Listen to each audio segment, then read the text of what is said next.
Hi everyone, welcome to episode 9 of the Rose Pill. Actually starting reasonably close to the proper time this time. Great. And I think this is the first one I've done that has never been rescheduled.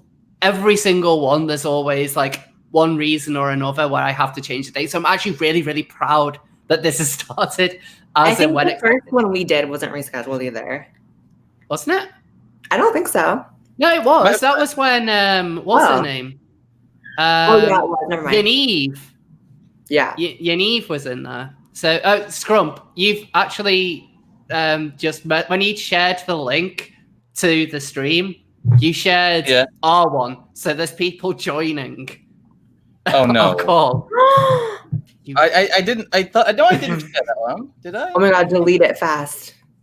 No, I didn't share that. Even when people are... Wait a second. Or have I done that? Didn't. That's a Streamlabs. It's not a Streamlabs link I shared you. Oh my God. I shared a YouTube link. I've done it. Fucking hell. I told you. Fucking... Jesus Christ, I'm an idiot. Wait, was it the Why one are you blaming me? Oh shit, it was the one I retweeted. Oh my God, sorry. I really am an idiot here. Sorry. You see. It was my fault. Rose. I'm kind of retarded. Blaming me. That's just... Normally I am more professional than this. That's scrumpophobic is what that is. Talking about being delayed. There we go. It nearly had to be scheduled because I've been really sick today. But luckily around about 7 o'clock, I just felt a lot better. So hooray for that. So apologies if I cough or wheeze during the stream. I'm a little bit sick, but that's fine. So Mars is just calling me a boomer in the chat. Yeah, I deserve that. I genuinely deserve that. So anyway, back on topic. Joining me tonight. One quick check. Have you actually tweeted out the stream properly and has? I literally have. Yes, it is done. It is done. Okay. It's proper. Make sure the shilling is done properly. The shilling is important. Okay, now you can do intro. Okay. Fucking boom. Thank you. So joining me tonight is YouTube's biggest pedo finder, Blaire White. Hi everyone. And also joining me is probably my most regular guest, actually, which is Scrump. How are you doing, Scrump? Yes, I've been here since the beginning. I've been here where the view counts on the streams in the hundreds. So I liked Blaire before she was cool. God damn it.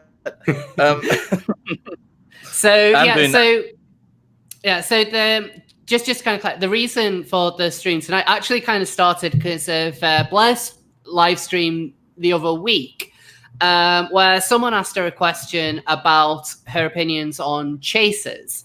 And I thought her answer on it was really interesting. And it actually wasn't something that I had thought about before. So Blaire, you want to tell everyone what your opinion on chasers is?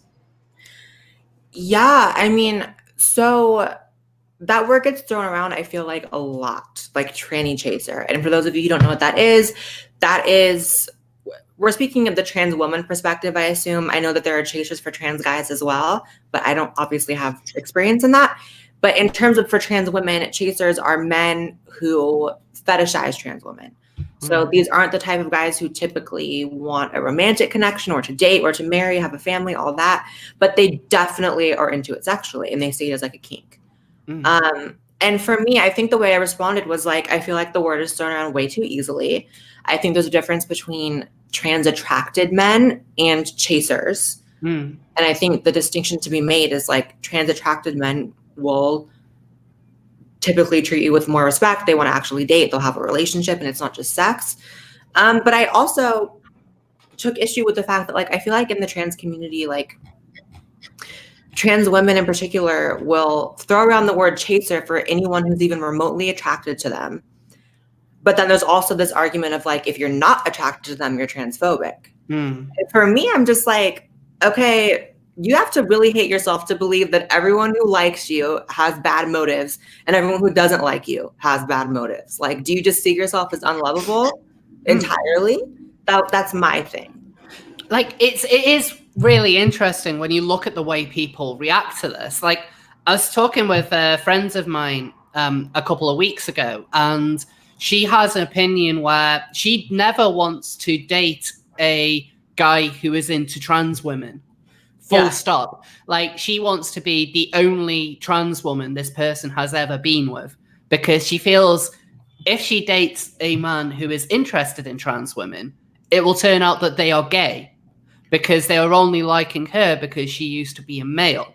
So anyone who likes her as the thing where it's like, I am attracted to trans women, they must actually be gay. So what she goes after are men who aren't into trans women. Yeah. And so sometimes the relationships will go on, sometimes they won't. But I find it quite weird why you would actually want to purposely stay away from someone who is interested sexually in exactly what you are. That's a very, very firm, like, traps a gay stance, though. That's like a hyper firm traps it. No, the big one I found on social media is when I see people being accused of chasers is that they won't accuse people who are attracted to them of being chasers, but they'll accuse people who are attracted to other people, and they will discourage the other people from pursuing relationships. I've heard that quite a bit from people I've talked to.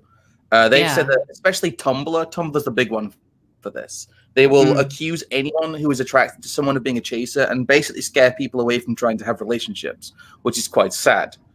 Yeah. Yeah, I feel like there's enough stigma on men who are attracted to or date trans women as it is. Yes. Have it within the community as well. Like, typically men who date trans women, like, they get shit on by a lot of different groups of people. Like straight people don't get it, gay people don't get it. Like, if anyone should get it, it should be the trans people that they are pursuing, but that's not really the case. And it's actually kind of sad. Like, I don't like it. And for me, I feel like it goes back to the psyche of, like, a lot of trans people are very insecure, trans women.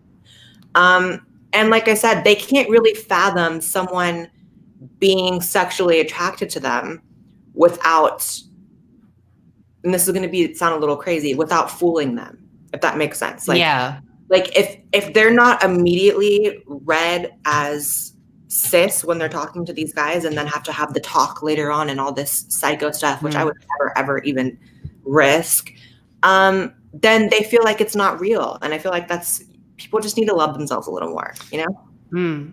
Like, I'll answer the quick question in the chat. Sorry, to answer the quick question in the chat. You can't see me because I'm moving in a couple of days and I don't have a webcam right now. So plus people know you more for the star anyway. Like, they probably get confused if you're on camera. They would do. So yeah, as I was about to say, I've actually had to have the chat like with people, as in, like, I am trans, but it's never been from, like, on purpose in a way. Like, I've always assumed that people that, you know, like, I've been with or whatever would have figured it out.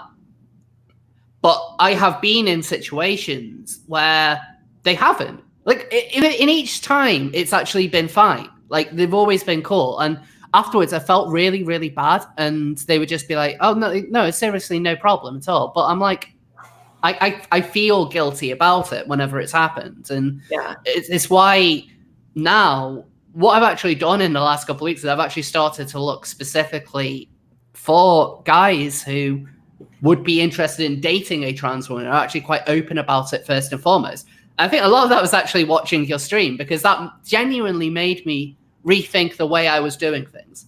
Like, up until then, I mean, I'd been on, like, things like OkCupid and stuff, and, you know, I dated a couple of guys from there, but it would never be guys who had, like, openly said that they were into trans women. I'd always eventually let them know before we met, but they were never into it anyway, so they never went anywhere.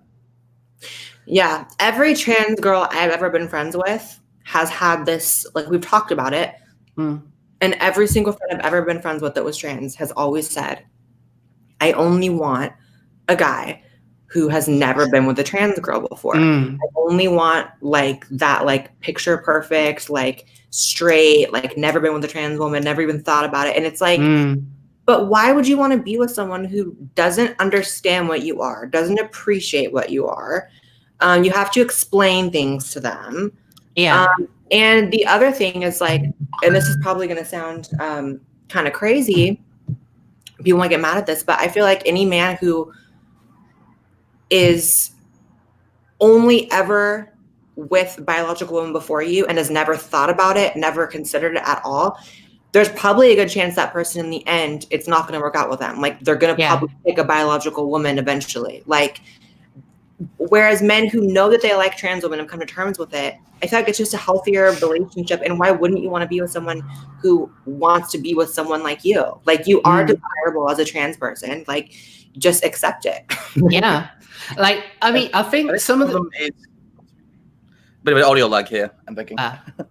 So some of the, I remember when I first moved to London, and one of the things that I used to do was I'm going to get my charger really quick. I'm listening. Yeah. Okay, cool. So one of the first things that I did when I moved to London was I started going to this place called the Way Out Club. So it is cringy as hell. Like I'm going to admit, it's cringy as. The Way Out Club. Oh, it's awful. Like it's awful. Like it's the kind. So I would get there early because I'm new to London, new girl in town, and I'm like, this is a place where trans people go. I'm trans.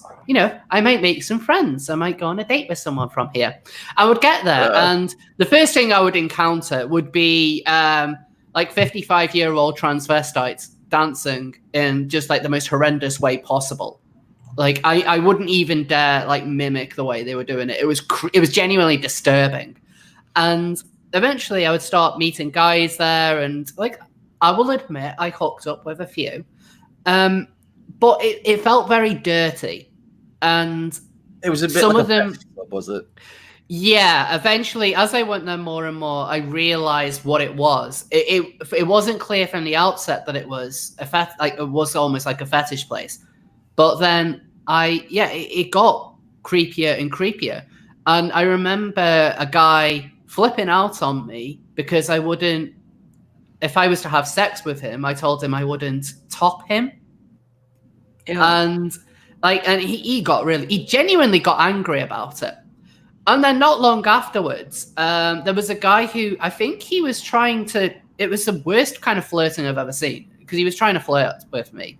And he told me this absolutely disgusting story of him rimming someone, and then something came out. I won't go into any more detail than that. What was this place? And he said it to me as though isn't this a funny story? And I'm like, ew, I'm gonna be sick. Well, here's the thing. It's like, I definitely don't want to sound like I'm saying chasers don't exist, because they so do. They do. Like, they're such a real thing. Like, I've experienced a ton of creepy chaser stories. Like, I feel like the minute you even pop a hormone, there's some sort of signal that's released like into the earth, and your inbox is full of like weird like Arabic men, like just hundreds of yes. Show bomb. Bobs and Pete. The Pajeets. We call those the Pajeets. I think you're right about the whole idealization of being, the only trans person they've ever dated. I think a lot of the problem with that too is you might end up being their experiment. And you're right. A lot of people might reach the conclusion this isn't. And if they just want a fling and they want to experiment with a trans woman or whatever, I think that might work out sometimes, but I think the majority of the time, if someone is more open to dating trans women, they will probably have dated one before. It's like, it's not to be mean to those people. It's a bit like the idea incels have that they should date a virgin or something, that they want their pure, the whole no hype, no diamond thing. It's a bit like that. Let's be real. Like, I want my man. Let's be real. A lot of trans women, if they didn't transition, would have been incels. Maybe. I think I believe so hard. A lot of trans women I see who are beautiful and successful, whatever, a lot of times they didn't look as good. God. Okay.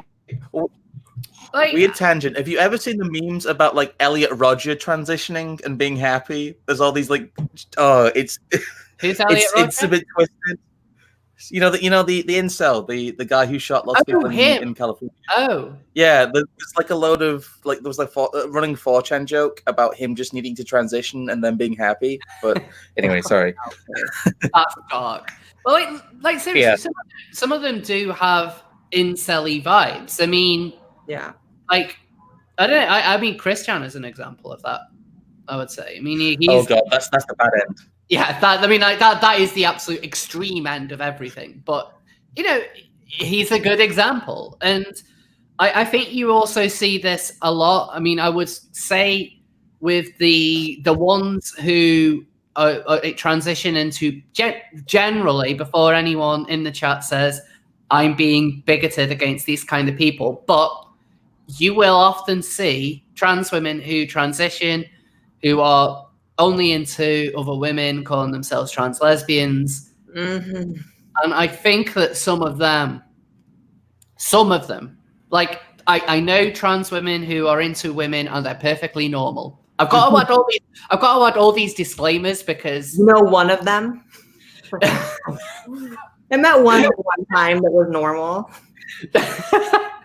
Like I'm purely into guys, just to be clear. I think that the problem with like the whole trans being thing is such a meme.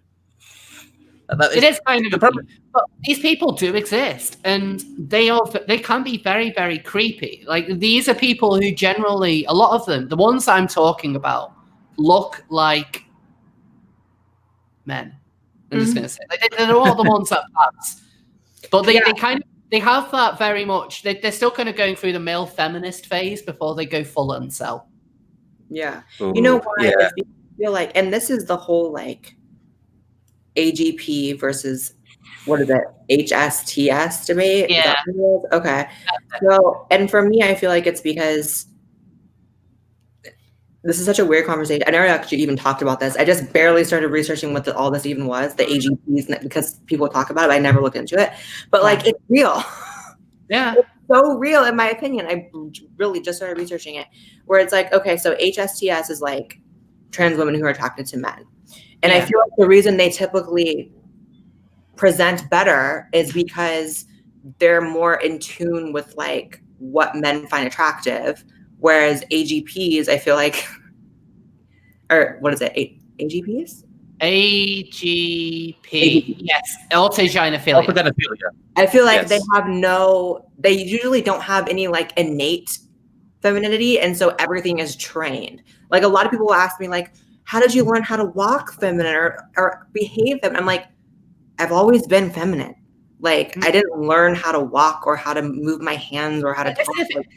Like I don't remember having lessons on any of this stuff. But these are the people that go and have like lessons and they go to like these places where they're like, teach me how to be a woman. Like that's weird to me. Yeah, that is something that I found a bit disturbing, because if you have to be taught how to be a woman, like how are you actually serious with what you're doing?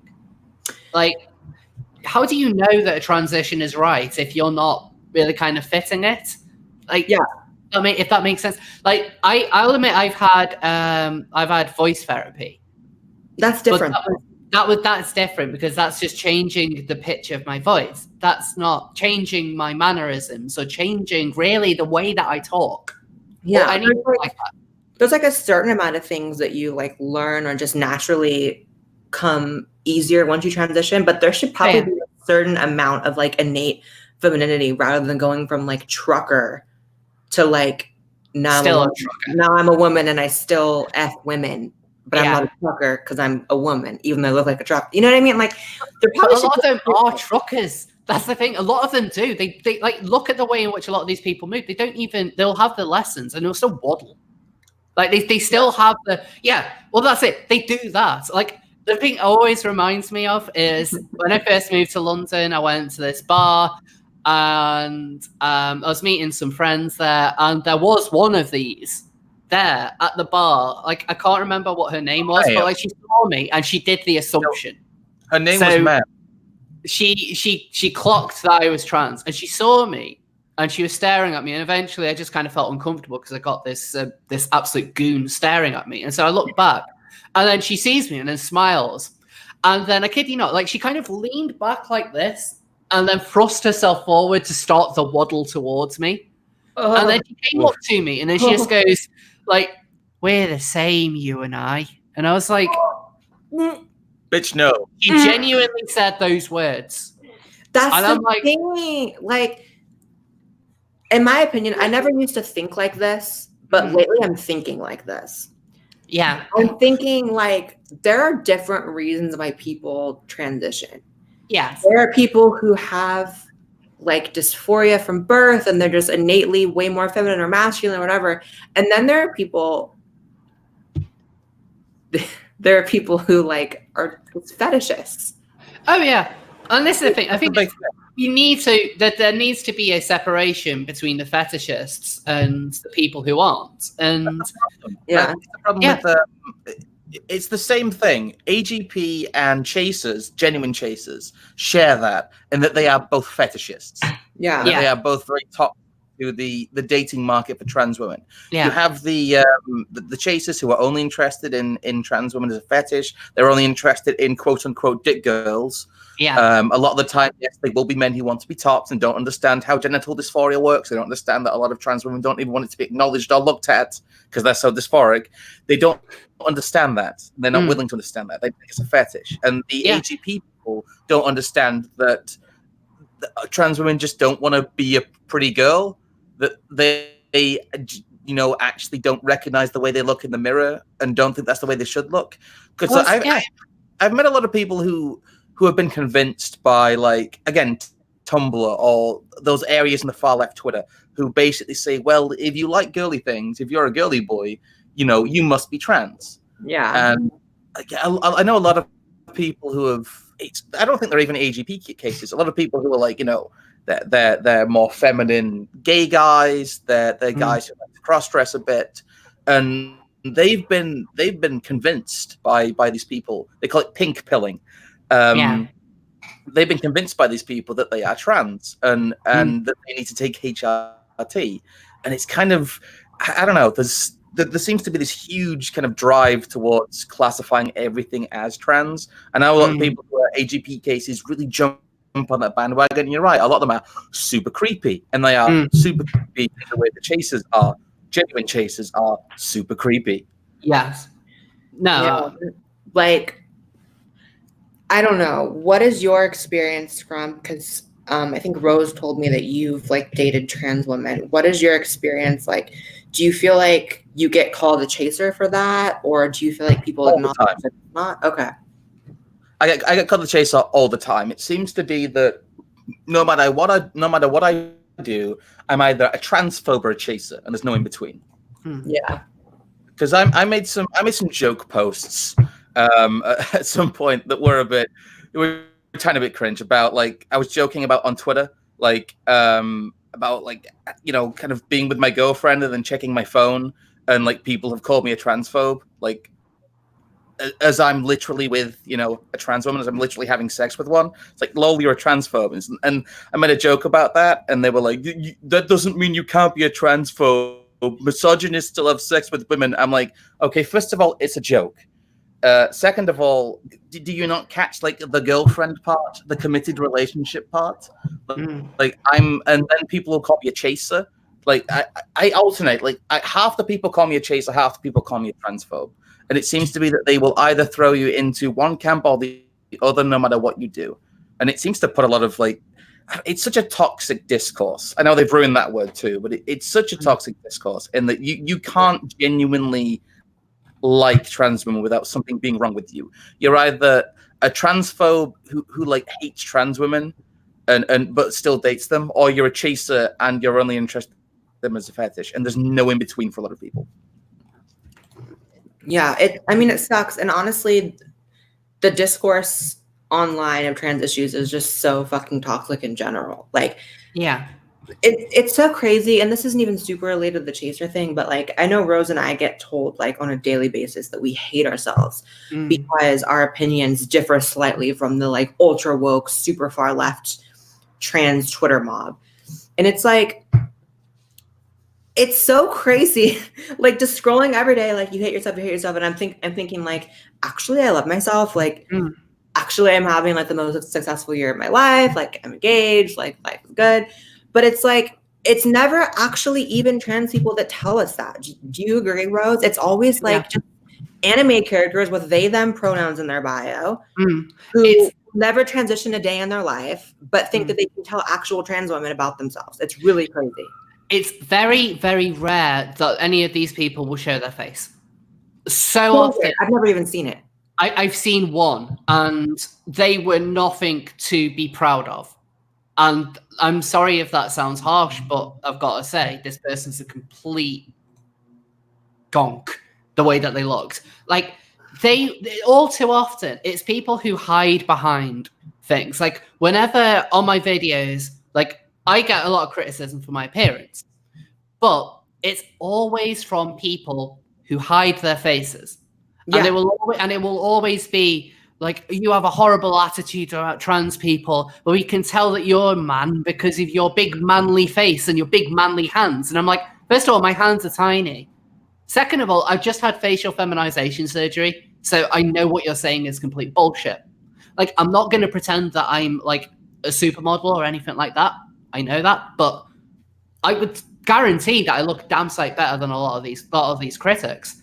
Yes, having met you in person, Rose, I will say Rose acute, and I will fight anyone who disagrees. But it's a serious point. Like, all of these people, like, not only do they claim that we are the ones who hate ourselves, all they post about is misery.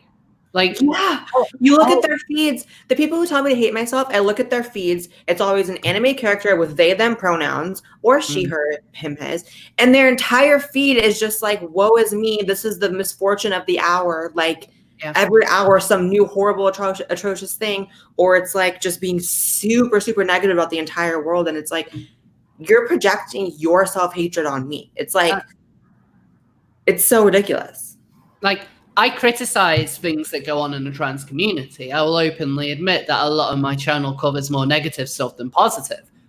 But you can just easily look at my Twitter accounts and see that it's not all negative. Like, I talk about things that interest me and things that, you know, that I think are good and things that I think are bad. But you also talk about the negative stories and the negative situations on your YouTube with like good intentions, the same way I do. Like, we cover the Yanives and the Stefankis and the bad apples in our community because we want to distinguish ourselves from them, because we know, you and I know, that there are tons of just like regular trans people who are thrown under the bus by those individuals in the eyes of larger society. So it's like, yeah, it may come across as negative, like, oh, every video is like about some like awful person, but it's like, yeah, but in doing it, we're actually trying to help people. We're serving a purpose. Like, if the community at large was good at clearing house, we probably wouldn't have channels.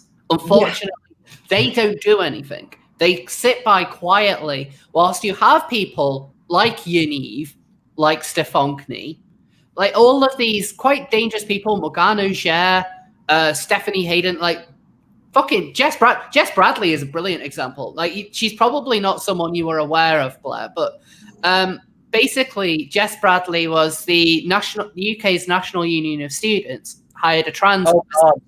And Jess Bradley, who is a admitted communist, got the job, and Brothers is a she/they.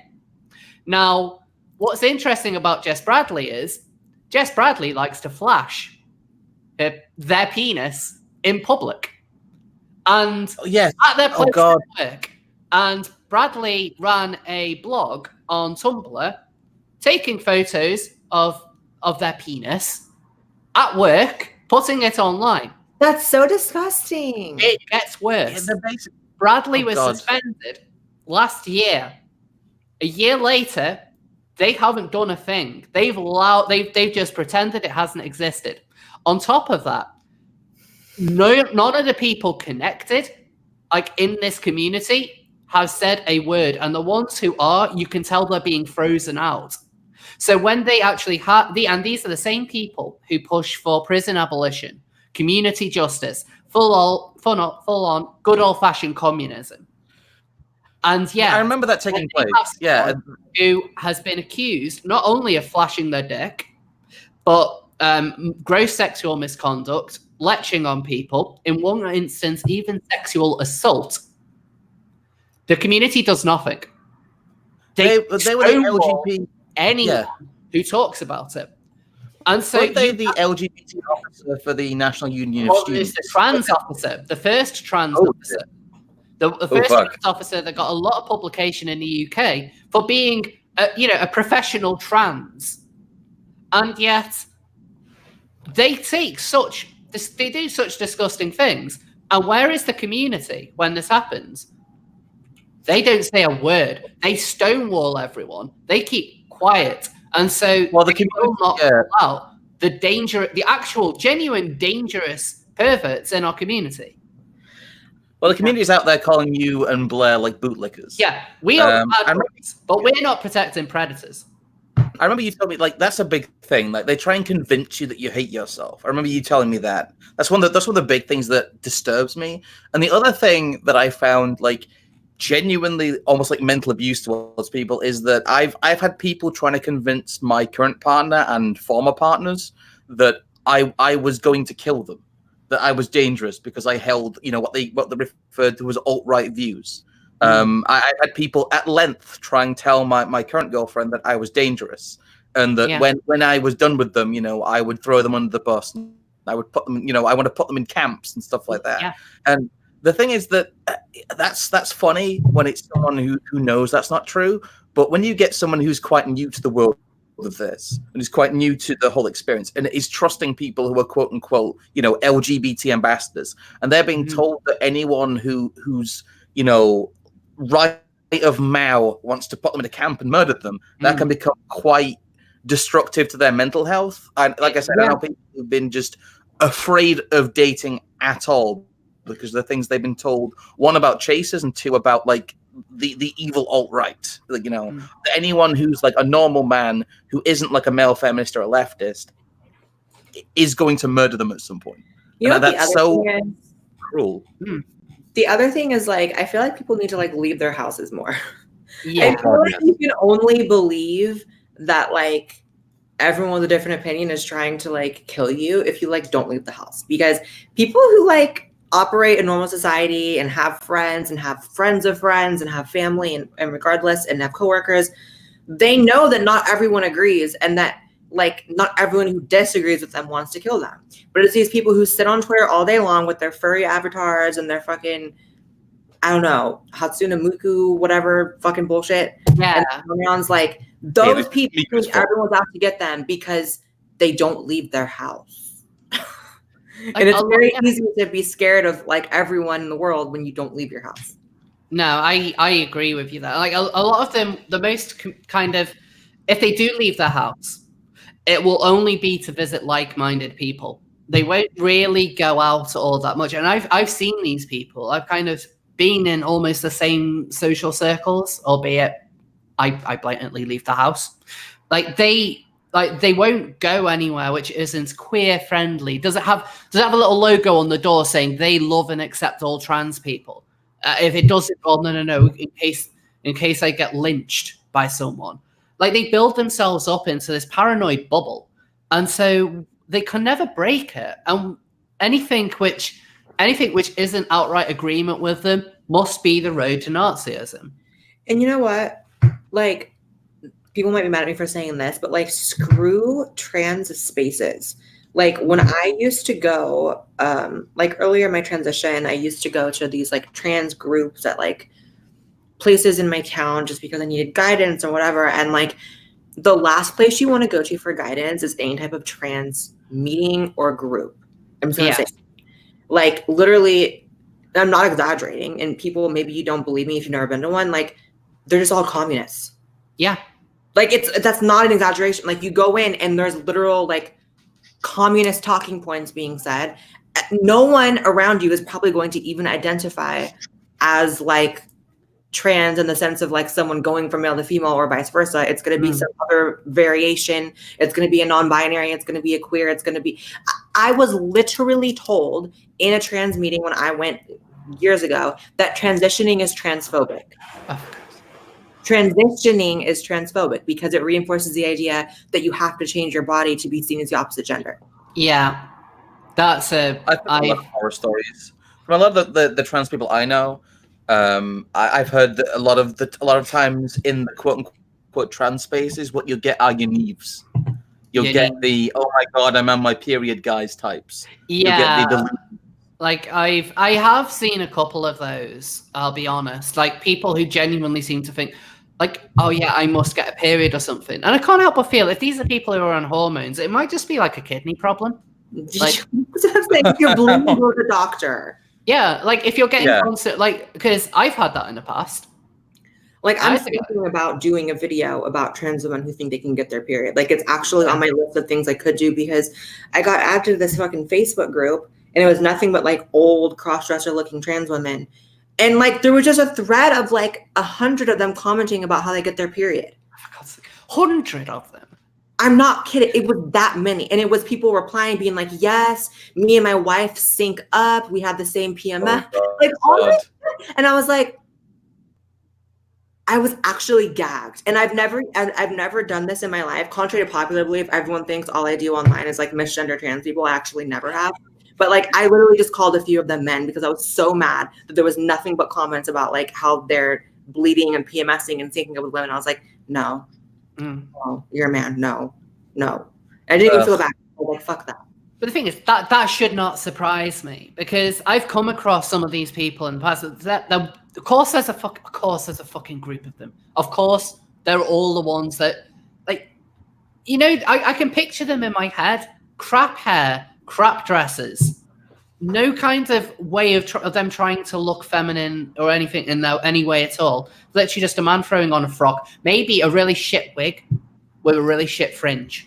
Maybe a wig. Sometimes not even a wig. Oh God, they're the worst ones. Sometimes just like a hairline up to here and just like some stragglers. And then a conversation about how they're syncing up with their wife on PMS. It's like, yeah, they all look up at Games Done Quick, if you remember that.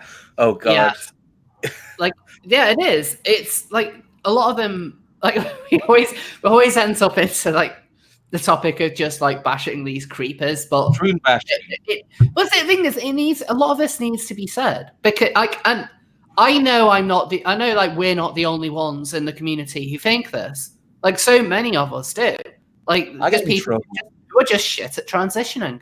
That's how actual trans people feel. Like I have known so many trans women in my life. I've been friends with so many trans women, and the way we talk to each other, like we're like borderline, like I want to say in a way people relate to. Like we let each other know when we're not doing something right. Like I've had trans friends who would be like, bitch, you need to cover that up because that looks manly as fuck. Or be like, girl, when's your next laser hair removal appointment? Like, get it together. Like, that's how we talk to each other because that's tough love. And trans women who really exist in the world and leave their house and exist in society, they know that presentation actually is important. Is it everything? Absolutely not. And I have no problem with trans women who are maybe not the best at passing or don't pass at all. Like, everyone has their own journey, whatever. I didn't always look like this. I didn't always look how I used to look. But if you're not making any type of effort, you can't expect the world to change around you. That's it. That's exactly the point. Like, I don't necessarily, when we're only talking about this kind of thing, it's not just that person doesn't pass.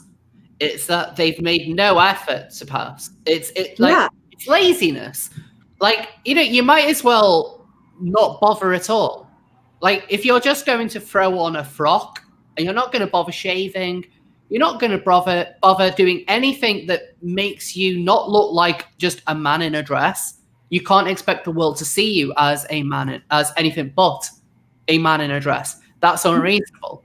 Like, yeah, and if you're aware that you aren't passing and you don't want to put the effort in, like, more power to you. Do whatever the hell you want to do. But it's when you start screaming at the world around you, when you become the GameStop tranny who's throwing over merchandise and screaming people's faces because they identify you as male, when you have every single possible secondary male sex characteristic, that's when it's an issue. If you're not going to make the effort and you're going to be okay with not passing, cool. More power to you. I'll be friends with you. I don't care. But just don't start abusing other people because they don't know immediately that you're a woman. Yeah. I think that really affects the dating market stuff too. I know a lot of people will be put off from even potentially dating a trans woman because that's the stuff they see in the media. Yeah. All they see are the Yanives, the It Is Mayhems, the like people like what's Riley Dennis, who was they're one of those people. Again, the trans dating stuff is a bit. It's not odd, but you encounter people who are very what was it? The phrase "suck on my madam's apple, you bigot" was the one about Riley Dennis, because they were saying that you were not dating trans women is transphobic. I don't know. That's one of the things I don't think people should need to say. But some of the discourse from the left about trans dating is creepy and get like borderline rapey in places, and you get these absolute creatures like you're talking about saying, "Why won't you date me? You're just transphobic. You must be a bigot." They try and ruin people's lives. It's disturbing. And you know what's also crazy? I've noticed is that like leftists, a lot of them in the lefty trans sphere, they either completely are unaware of the other lefty trans people's positions around them, or they just lie about it. And here's what I mean by that. I had a tweet like a week or two ago and it went kind of viral, and it was basically saying like, no, it's not transphobic to not date a trans person. Like preferences exist. And literally every lefty trans Twitter account replied to me saying, no one thinks that, no one thinks that. But then you look at every other reply and it's people really arguing that, being like, yes, it is. Like there's a ton of people who subscribe to that, but yet they'll always be like, no one believes that. But it's like, okay, then why are there 1,000 people saying that, yes, it is transphobic in my mentions? Like, what are you responding to? Wasn't it Anna Valens who said that? Who said that? That's someone I've had run-ins before. Yeah. Social media. She's someone who like that rings a bell. On stream at one point, and it was quite funny because a lot of her audience turned on her because I was making better points. But anyway, yeah, she was saying that not having like wanting to saying you wouldn't date trans women because they're trans is super duper transphobic. Also, they were saying that you should legalize public sex, which seems to be a long-run theme with Wait, so they're not pushing that as a trans argument, are they? I don't. They're saying. Oh yes, actually they are. They're saying of course they are. Disproportionately arrest LGBT people for public sex, therefore legalize. Well, you should. Well, maybe it's because they're disproportionately having more public sex. I'm like, there we go. Problem solved. Stop fucking in public. Stop fucking in the streets. I got into real trouble at one point for some of the shit I've said about the quote unquote LGBT community, or at least the people who try and represent it, because they make people look like disgusting sex freaks. They make people look like genuine like sex offender perverts. Yeah. And comments like that from verified Twitter journalists really reinforce that. And again, that's why a lot of people try and tune out of quote unquote the dating scene with that. And I know you encountered that as well when you went to this whatever club it was. This I guess this gay trans whatever LGBT. It was a trans one. I'll talk about it in just a moment. I just want to read out some super chats because go for it. Yeah. Last time I had Blaire on, I didn't know how to do it through StreamYard, but I've now figured it out. Dude Derek 199. I'm a new viewer. Hi Rose and hi Blaire. ILY Jared. Jared is amazing. Jared is actually like one of my biggest supporters ever. He always tweets, like funny videos of me on Twitter. Like he's great. Oh, awesome. Well, thank you, Jared. Cool. Nikolaya, $5. Sometimes it seems similar to fame. Do you like me for me or because I'm trans? That's interesting. Yeah. I get that. Sunny is my name, $2.99. Love you both. You have taught me so much, both beauties. Thank you. Nikolai again with another $5. Some guys get ideas from porn. You don't deserve that understanding guy to be such a man. Evil Moif of 20 DKK. I still keep on forgetting what currency that is. Blaire, do you know if Ferrin is okay? Who? Who's Ferrin Meyer, I'm assuming? I don't know. I don't think so. I mean, I don't know. That's fine.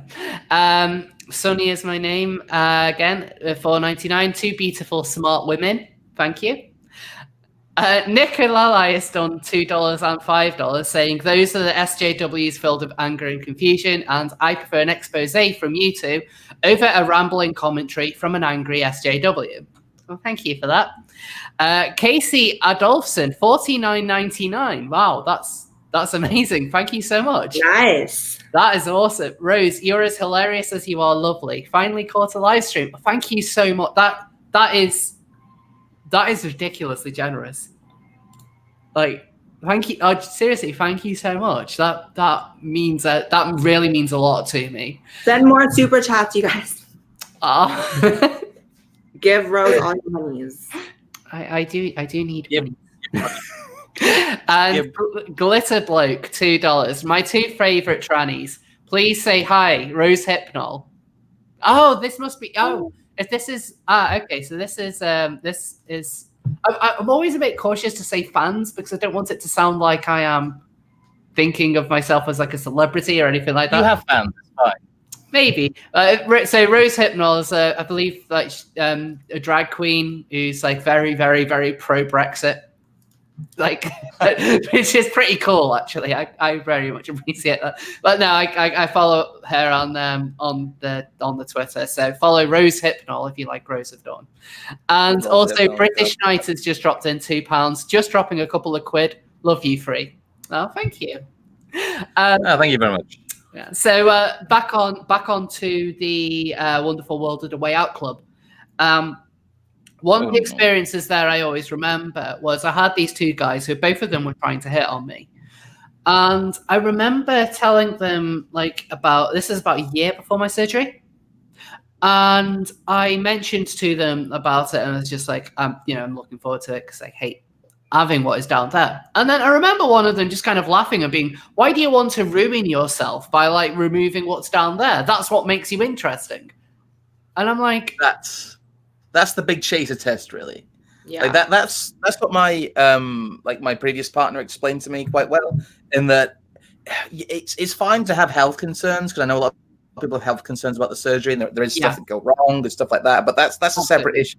If someone wouldn't still love you if you had the surgery, I think that's not a good indicator for long-term dating. And I know a lot of people who are chasers are just interested in the dick. Yeah. It's like when you get, I don't know if any of you have watched My 600-Pound Life, but like the amount of like morbidly obese women, when they'll have a boyfriend who is like a feeder or something. And when they actually start losing weight, you'll see a lot of the partners ditch them. And they'll ditch them after a month. And it's like, oh, you've lost 30 pounds. You're no longer I no longer am attracted to you, even though you still weigh pounds. Yes, I'm proud to say my fiance passed the test because lately I've been really like thinking more and more about SRS and it's just something that's looking like it's sooner than later for me now because I'll probably get into it in a video later, but I went through like the thinking about having kids and freezing and then kind of realizing I couldn't because of hormones so I'm thinking of SRS soon. And he's like totally supportive, which I'm super happy about because that is a concern when you're a trans woman who's already in a relationship. It's like, would that person still be sexually attracted to me afterwards? And even with just getting like your face done and stuff. I remember getting my FFS done when I was with him and thinking like, oh my God, like what if I come out looking different and there's like something ticks and he's not attracted to me anymore? So that is like a real concern. Yeah. Like I mean, I can get that. I mean, I've not been in a relationship for like quite a while, actually. I've been quite busy. But no, I remember just people just seem to be more attracted just to more like kind of like the idea of everything which it is that you are. And the second is like, actually, I want to change some of that. And then they just run a mile when they get the inkling that actually, someone who has gender dysphoria wants to have surgery. Like the fact that shocks these people, like I find that a bit weird. Like you would at the least think some of these like chasers or whatever, the people who are sexually obsessed about us, would at least understand a little bit about what we're going through, right? Well, that's because those people like chasers, like they don't see you as a whole human being with emotions and struggles and a story and a future. They literally just see you as a sexual object, which to each their own, but I would much prefer to engage with men who see me as like a whole person and not just like boobs and a wiener, basically. Yeah, that's if you're engaged in a proper, like, fulfilling relationship with someone, you can't be a chaser. That's the thing. I think that calling someone who is like a partner to someone a chaser is, one, misunderstanding the real meaning of that word, and two, just quite disrespectful. Really, it really nothings the connection between the two people. And you're right. It's one of the things that disturbs me most about someone like ContraPoints is that they went out of their way to say that AGP doesn't exist. I would never say that chasers don't exist, but I would say they're not as prevalent as a problem that a lot of people would try and make out them to be. They still exist. I mean, I feel like there's a fetish for everything. So to say that a certain fetish flat out doesn't exist, I feel like only someone with that fetish would make that argument, right? Like everything can be a fetish. Anything. There are people with a fetish for probably like, I don't know, these headphones, like. I remember you were running with some of those people, didn't you, Rose? You were running with some of the diaper fetishes. Diapers?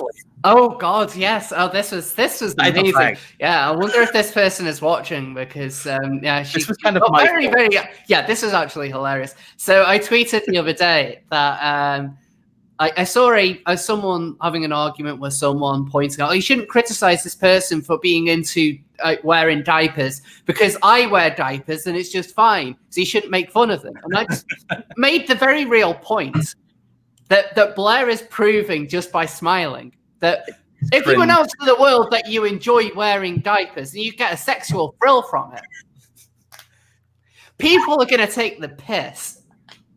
And this really offended someone. Like, I just kind of let them go off on it, and it's just like Rose of Dawn is kink shaming someone. Like, this is absolutely disgusting. I thought you were all for acceptance, but here you are kink shaming, and I'm like, well, what I said was, if you enjoy wearing diapers and like doing what diapers are there for, because that's definitely a part of that kink.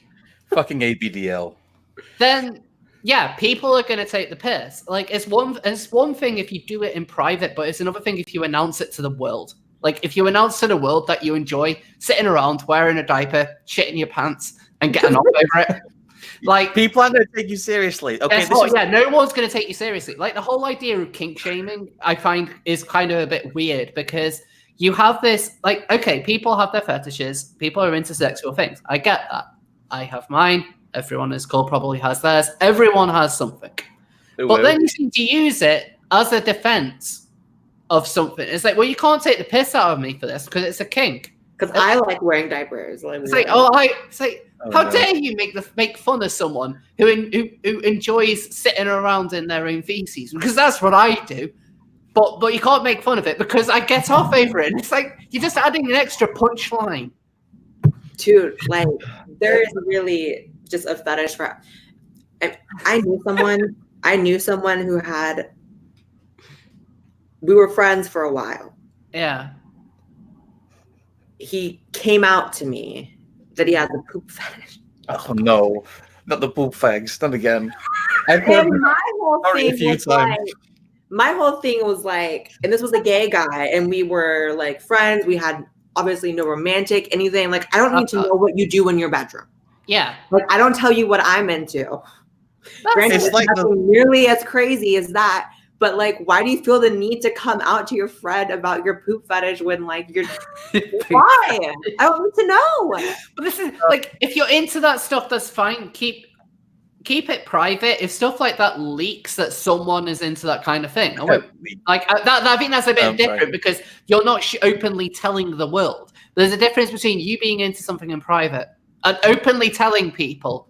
You're walking around with a sign saying, make fun of me. And then for the icing on the cake, you add oppression to it. It's like, well, you're oppressed. Not only are you making fun of me because I enjoy wearing nappies, I'm shitting myself, I'm getting off over it, but but by you laughing at me, you are oppressing me. And it's like, you just keep on making it funnier. Like what else do you want to add to this? Like, just what you're saying is a stand-up routine as it is. It is. Oh God, yeah, that was it really is. Like, it's ridiculous. Like, there's this whole idea that you being okay, you can like what you want, but it doesn't mean that everyone has to sit around and accept it. Like, some things are just dumb. Like, okay, your kink is not my kink, whatever. Okay, so bring it back around. Bring it back around to being on topic again. Right, because diaper babies and chasers. This took a turn. This took a turn in a very interesting direction. I agree, but the relation between that and what we're talking about is a lot of people see, like, there's a lot of people out there who are quote unquote representing the quote unquote community who are like that, who have these massive ridiculous fetishes, and they insist that to like date like trans women and whatever, or to date like LGBT people, you have to be super accepting of all this other stuff, or like you're super into all the stuff that you're just not into. Like, okay, I've tried to explain it to people before, but I don't like. Most people who date trans women, they aren't fetishists. They're just more open to it. They might be, they might be bisexual guys. They might be straight guys who kind of stretch to different stuff. But it's quite a personal thing, and a lot of people out there making it out to be this big kind of like pride. I can't fucking stand pride because it makes people look like such freaks a lot of the time. Yeah, and you end up lumped in with those kind of people. Yeah, like They combine, like, so you're lesbian, you're gay, you're bi, you're trans. Well, you must also like dressing up as a leather puppy, and they have it as the same fucking thing. Like, there was Trans Pride in Brighton last month, and they had all these guys dressed up as like the leather puppy dog thing, like that whole fetish. It's like, first of all, what the hell has that got to do with being trans? And second of all, why are you playing out your kink in public? Like, because fetishists and these people with these kinks that are like super taboo, they infiltrate. Like, they want to be able to do that shit on the street, and they know that they can do that at Pride because no one's going to say shit, because they become like untouchable. Like, because then criticizing it would make you a bigot. I have a question. Yeah. To both of you. Here's the real question that everyone wants to fucking know. Real shit. And y'all's opinions. Are men who are attracted to / date trans women straight, gay, bi, or something else?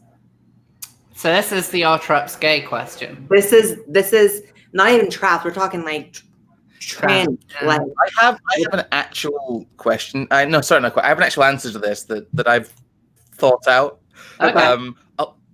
A lot of the time, people who will date trans women, they don't tend to have genital preference. They tend to be guys who are, I don't know if you could consider them bi or fully bi. I don't think they go that way, because a lot of guys would not date a masculine man. It's a bit more complex than that. But I think a lot of people who will date trans women are attracted to femininity, but also don't have a preference when it comes to genitals. They don't mind if someone has like a big penis or a vagina down there. They're more attracted to the secondary sex characteristics than the primary. And I think that that's the thing that I've seen with most kind of like quote unquote straight guys who will date trans women. Because let's be fair, I think that guys who will date trans women are more out of the ordinary. I think the majority of people would not, because they do have genital preference. They can't get past the fact that someone has a penis, or if someone's post-op, they can't get past the mental idea that someone used to be a man, and that's not transphobia. I don't think that's transphobia at all. I think that is that's someone's preference. I get completely fine, but I guess it's such a cop out. It's like straight plus, but it is. I know the problem comes when gay guys try and date trans women, because if someone transitions further, they might not be they might have genital preference the other way. They might just be afraid of vaginas. And I've seen a lot long-term date trans women than the trans woman wants to go the extra step and get bottom surgery. I would definitely say that guys who date trans women aren't gay because they are very attracted to femininity, but it's a very, again, I think guys who are bisexual have it a bit easier when it comes to that, because they can kind of just say, right, I am attracted to both, so this doesn't really bother me. But when it comes to someone like me, I'm not bisexual. I'm not attracted to guys. I joke about like sneaky and all that, but I would never date someone who like was male and was going to age like a male, because I know I wouldn't be attracted to that. Yeah. So it's an odd one. I think it's guys who are attracted to femininity in women, but also don't particularly have like a genital preference. So you think it's like somewhere on the Kinsey scale, but like close to straight? Yeah, or it could be that someone is bisexual. I think it runs the gambit from very close to being straight to the other end of bisexual. I've noticed that a lot of men who like trans women, like they're very attracted to like the hyper femininity that a lot of trans women have. Like a lot of trans women are in behavior or in the way they augment themselves, whatever, like can be sometimes more feminine than even like a lot of biological women. Like they like the hips and the big boobs and the whatever, and they don't have the general preference like you said. And then there's a word called gynandromorphophilia, which is the technical term attracted to trans women, because they've done studies that show that like the receptors in the brain that go off for these men, they go off for women and trans women, but they don't go off for men. And they also don't go off oftentimes for masculine women. So it's literally like there are a lot of men out there who are just attracted to feminine beings. And that doesn't even mean feminine boys, really. It means like feminine trans women and biological women. Yeah. No, I the way that I kind of see it is, I don't think you can call guys who are into trans women strictly straight. I don't think you can, because we clearly have masculine things, we have male things about us, and if that's what they're interested in, that it isn't strictly straight. But it's not. It's kind of like if you had bisexuality as a scale. Yeah. So like you have 5 sides. So you have into women with male bits as well, into both genders, into men with vaginas, into men with penises, that kind of scale. It fit with the only into women with vaginas being a 1, only into men with a dick being 5. It'd be a 2. Does that make sense? Yeah, I think it's a gray area. Like, honestly, and this is also a conversation that is really more suited just for online discourse, because in real life, when my fiance and I are out, there's no one that perceives us as anything but a straight couple. Like, so it's interesting, like, you're in the real world and like that's the role that you're filling in society when you're out together and how people view you. But I've always found that the case. Yeah, then on the internet where everything's technical, we're making arguments and we're talking about the nitty-gritty of it, then you have to be like, no, it's not perfectly straight. And like, I don't think he thinks it's perfectly straight. I don't think it's perfectly straight. Yeah. It's about finding a person that you connect with, though. I know a lot of people who said that they were in two minds about if they would or wouldn't date a trans woman, but they meet someone they fall in love with. It doesn't matter. And that's the big thing, that a lot of people, especially the left, are obsessed with labels, which is ironic since they claim to be trying to get away from them 10, 15 years ago. They're obsessed with labeling everything as like demi-gender, non-binary. You have to have 1,000 pronouns. Yeah. But it's just the case that people will date who they want to date. People will date who they find attractive. As long as you can have like a healthy and loving relationship with someone, who the fuck cares? Yeah, I agree. Yeah, like that is entirely what it should all come down to ultimately. And I think if you were to do it just purely based on, well, you're trans, guess it will work then. You're setting yourself up for a failure of a relationship because you have nothing else there. Yeah. I will say, Blaire, that you are one of the main people I see, like people saying, "I'm not gay, but" towards. So about me. Yeah. I think there's a lot of guys out there who get an idea that trans women can't be passable, and when they realize they can, they're like, you know what? I'm a bit more open to that than I thought.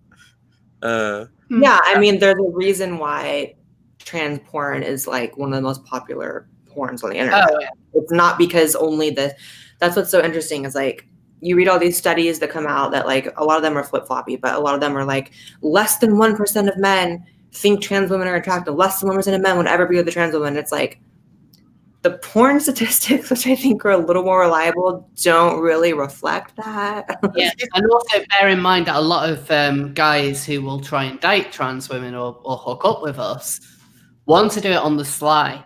Yeah. Like the amount of guys that I had messaged saying like, oh yeah, we can go out and stuff and you can come back to my, or we'll go back to yours and we'll do stuff. And it's like, but like, you know, I don't want you meeting my friends. I don't want you meeting my family because I don't know whether they would approve. And I'm like, but you still want to do me. You just don't want to do anything else as a normal relationship. And can we make just a PSA for a trans woman out there? Like, don't accept that. Yeah. That's bullshit. Like, do not accept that. I went in my first ever relationship. It's kind of a gray area because we started dating before I transitioned, and then we broke up like as I was trying to transition. But he kept me a secret from his family. Like his family, I moved all the way across the country for him, and his family would come visit, and he'd be like, "Can you just stay in this room here?" Like, oh my god. And at the time, I was like younger. I was like 19. Like I didn't value myself as much, and I was like, "Yeah, like totally, that's fine." Now, if you ever tried to do that to me, I would smack the shit out of you. Like, no, that's really rude. And I feel like, and luckily I'm in a relationship now where like, I literally have like the most amazing relationship with my in-laws. Like they're coming to visit this weekend and like, they call me their daughter and everything, which is so like, just nice. But yeah, don't accept people keeping you a secret. Cause that's like, that's weak on both parts. Yeah. Okay, it's an uncomfortable statement to make, but that's why passing's important for a lot of people. If you can be out in public and just look like a normal couple, that's the ideal, really. Like I will never have an issue like introducing my girlfriend to people or being out in public with my girlfriend because she looks like my girlfriend. She doesn't look like people aren't going to stare. It's fine. I find her very attractive. She's met my family. She's met my extended family. I'm quite proud to be in a relationship with her. It's that kind of thing. But if you're not someone who puts effort in, if you're someone who looks very out, a lot of the people on the left push this whole smashing the gender norms thing. They talk about, one of the big arguments I had with that Anna Valence person I remember now was about women, like trans women with beards, like full beards, like dwarf beards. And they were saying that beards can be feminine. And I was out there saying, look, I don't know where you live, but out here in like the sticks in England, if you're going to walk around dressed in women's clothes with a beard, you're going to get more than some funny looks. And that's the thing. It's just, I don't understand how they think that you're going to be presentable to someone's family when you have a beard. People are going to ask questions if you bring home a girlfriend with a beard. And it's such a stupid argument that if you look fine, if you look like a woman and make the effort to present female, generally I think people will accept you, and I think the people who won't introduce you to your family are shitty. Yes. But by that same token, I think that most people are very, very used to, normal heterosexual relationships, and they've become more accepting of, homosexual relationships. Well, if you look like an absolute prune, people aren't going to be accepting towards you. And I think that's a real harsh truth for a lot of those people out there who are like, why won't people date me? It's because you are unattractive, and I'm sorry. Yeah. And it's not even saying that that's the way it should be. Like, I feel like people, whenever I say that kind of stuff, people are like, I can't believe you're saying that only like attractive trans people deserve this or that. And I'm like, that's literally not what I'm saying. I would love to live in a world where regardless of our exteriors, we were all treated the same and with respect and didn't have any hardships. But me saying that is literally me giving tough love and being like, if you have a beard and you're upset that everyone around you is referring to you as a male, not maliciously, but just by their instinct, that's what they see, like, step your pussy up, like work a little harder. Like, and for me, that's like the trans woman I've always been around. Like when I do that and give my supporters that tough love, it's because that's what I was given when I started. And it really helped me. I had trans women in my life who were like, fix that. Yeah. You don't get that anymore. You don't get that anymore. It's all hooks. It's all, well, you are valid. Everything is valid. And I think of all the lies that the trans community says to itself, everything is valid is the worst. Because no, not everything is valid. If you have massive stubble and you don't bother to shave or do anything about it, that is not valid. If you look like a builder with a frock and you expect people to address you as a woman, that is not valid. If you do not put any effort in and you expect respect in return, you're asking for people to lie.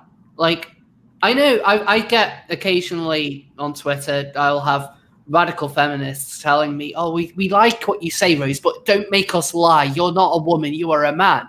And I think, well, at least I'm putting effort into things. Like when I've traveled, when I've met people who don't know me, I never get misgendered in public. It doesn't.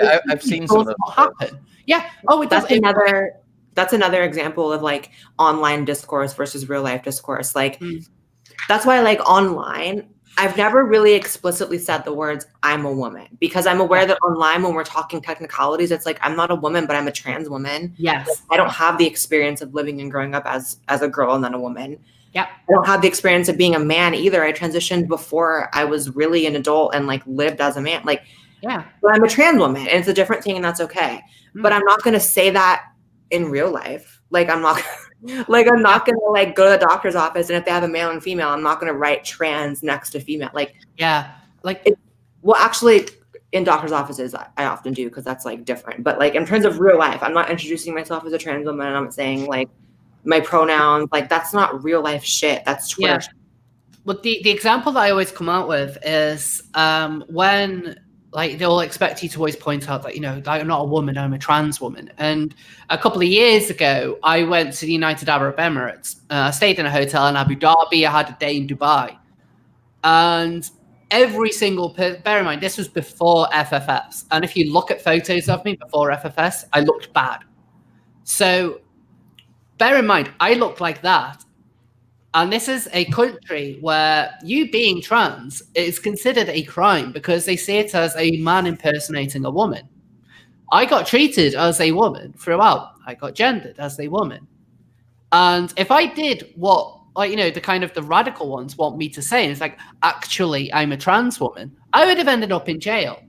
I wouldn't have made it to Hong Kong. I would have been in a cell for a couple of months. So like you want us to constantly point out, oh, no, we're not women, we are trans women. It's simply not practical. If I did that in every single, I would have to do that several times a day, every single day.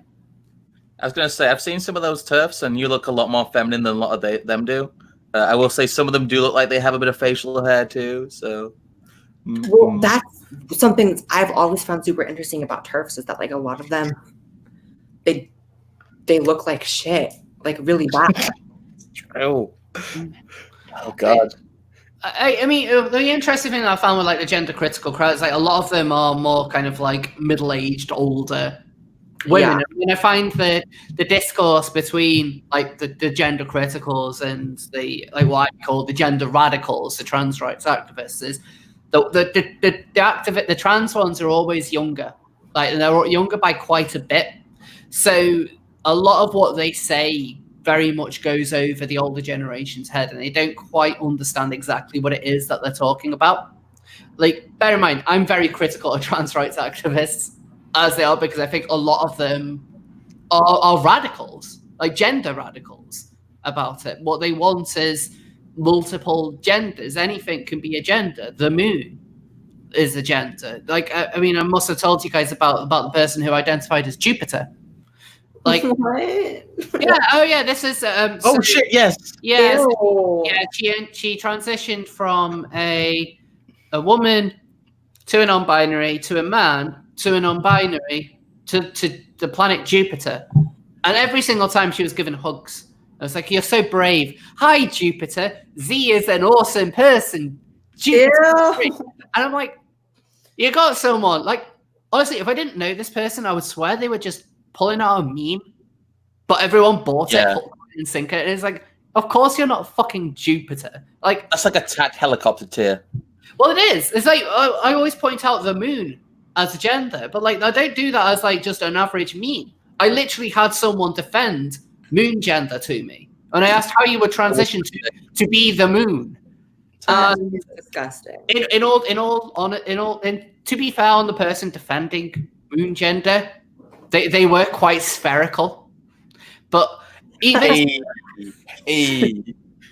so, like they can't fucking defend that, because you can defend being a trans man or a trans woman because you know what the end goal is, you know what they are transitioning to.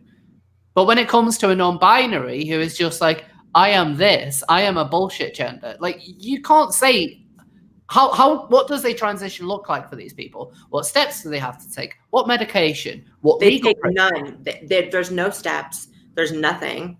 But they insist on the same thing as us, right? That was my experience in my early transition, going to trans support groups and stuff, and like there was just not really one person there I could relate to. It was all like there's two types of people. There were like the non-binaries who had no intention of ever doing anything medically, who actually resented the idea that trans was medical at all. Yeah. And then there were like the closest thing I could relate to was like AGPs who were like old men who at least wanted to be women. Like that's the only thing I can relate to. And I like which is so disturbing. It's like it's hard to just find trans people I relate to. Yeah. Like I remember Blaire, here's a question. Oh, sorry. I have a question for you, Blaire, quickly. What is the worst like dating advice for trans women you've ever seen online? Like, I'm trying to think. Like, what have you come across?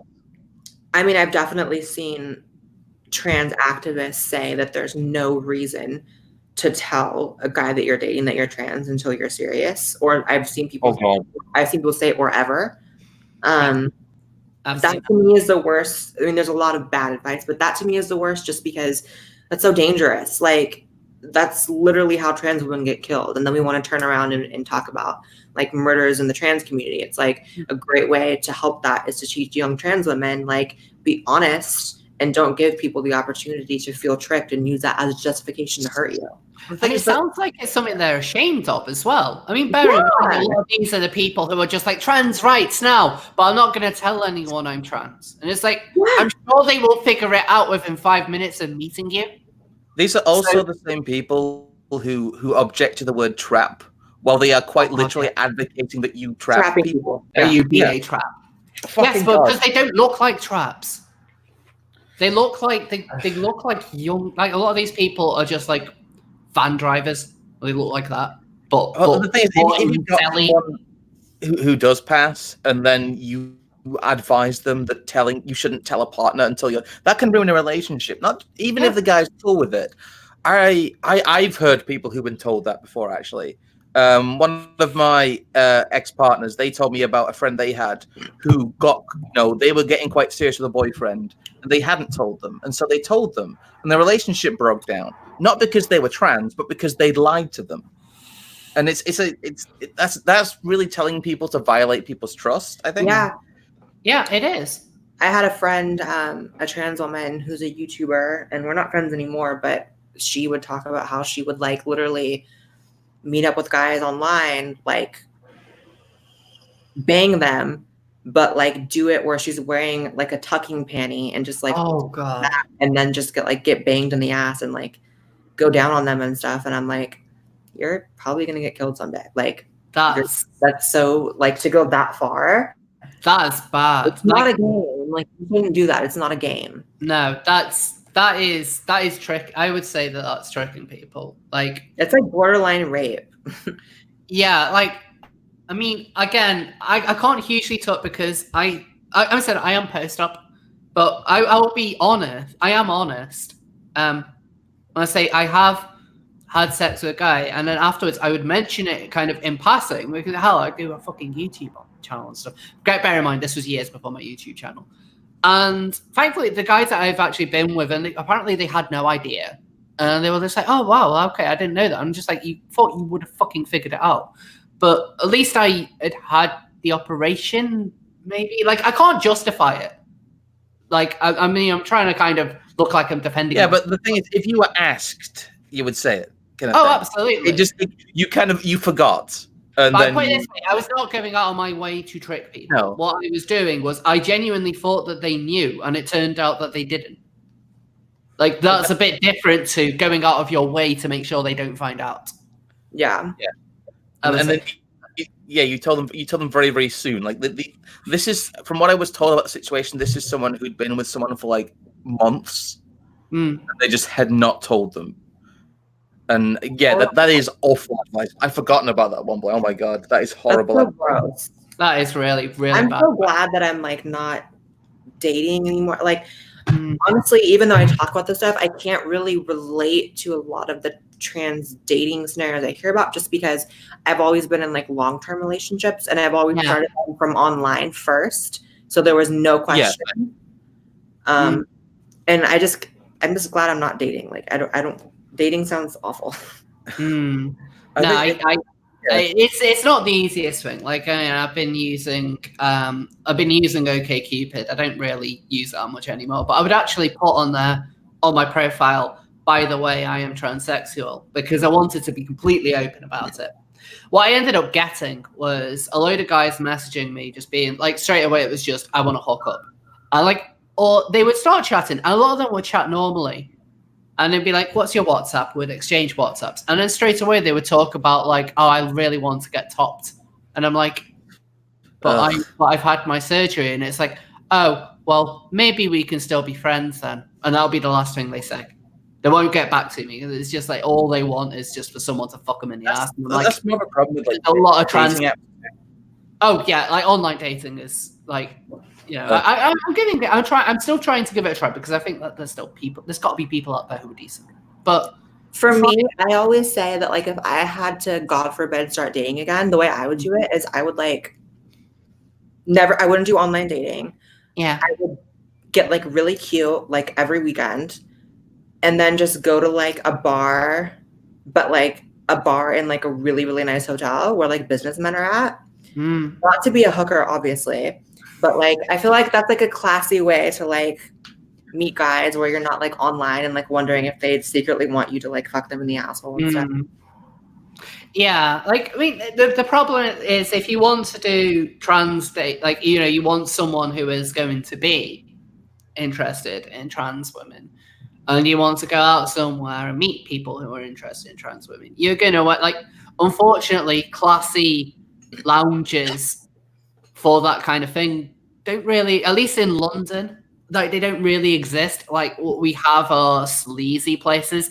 Like I remember, there's she's actually a bit of a celebrity in the UK, trans celebrity by the name of Paris Lees, and I knew her before she was famous. And I remember that once or twice she took me to this bar called Stunners. And it was the grottiest, like, felt like it was just, like, you walked in there and you already felt like you had HIV. Like, it was real, like, like, you could... Real hepatitis hours, yeah. Like, yeah, it just kind of felt like there would be some sort of STI just in the air. Like, ew. And the people in there were weird. Like, I remember... There was this man, I think it's like Eastern European, wearing disgusting like beige clothes, and he just kept on walking up to me with his dick out, rubbing his dick on my leg. Ew. And I would tell him to go away, and he would just carry on. It's just like, yeah, this is what you do in this place. And it's like, that's the kind of place that is around for like trans dating. If you want to actually meet people in person as like a trans woman. Like, I feel like gay people, lesbian people, like, they would at least have, like, a nice bar or something they could go to, like, an actual nice gay bar. Yeah, okay, people might be going there for hookups, but you can guarantee there would be, like, normal people there. Trans, not so much. I think I'd say the online dating apps are bad, but actually online, like, meeting people online, then developing relationships with them isn't the bad route. That's the way my relationships have always developed. It's a tough one, really, because I know, like, you're right. It's hard to find people who are specifically interested in trans women who aren't chasers, but you can do, and you're right. You should look at those people, and you shouldn't discount them. I know a lot of you said earlier, a lot of people discount anyone who is specifically interested in trans women as a chaser when they shouldn't do. But I think with like the way the population is and distributions and stuff, I think online is a lot of people's best bet. But I would never go near like fucking Grindr, OkCupid, any of those dating apps. Why do trans women use Grindr? Yeah, isn't that a gay app? It's not embarrassing. Why would you want to do that? Yeah, apparently though, Grindr does have options for trans women because apparently it was transphobic not to. For an app designed for gay men, it's transphobic to not include trans women who want to be known as women in an app designed for men.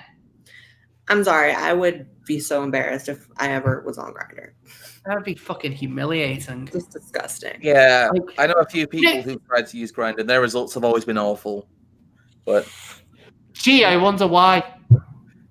Yeah, Grindr's awful in general. I know a couple of like gay guys who've tried to use it, and they've always had horror stories about the horribly mentally ill people they get on Grindr. Grindr is like for the crazies. Then again, so's like what's the other dating app, the one that everyone uses? Tinder. Tinder, that's it. I've heard a lot of horror stories about Tinder too. To be fair, one of my best friends met his girlfriend on Tinder.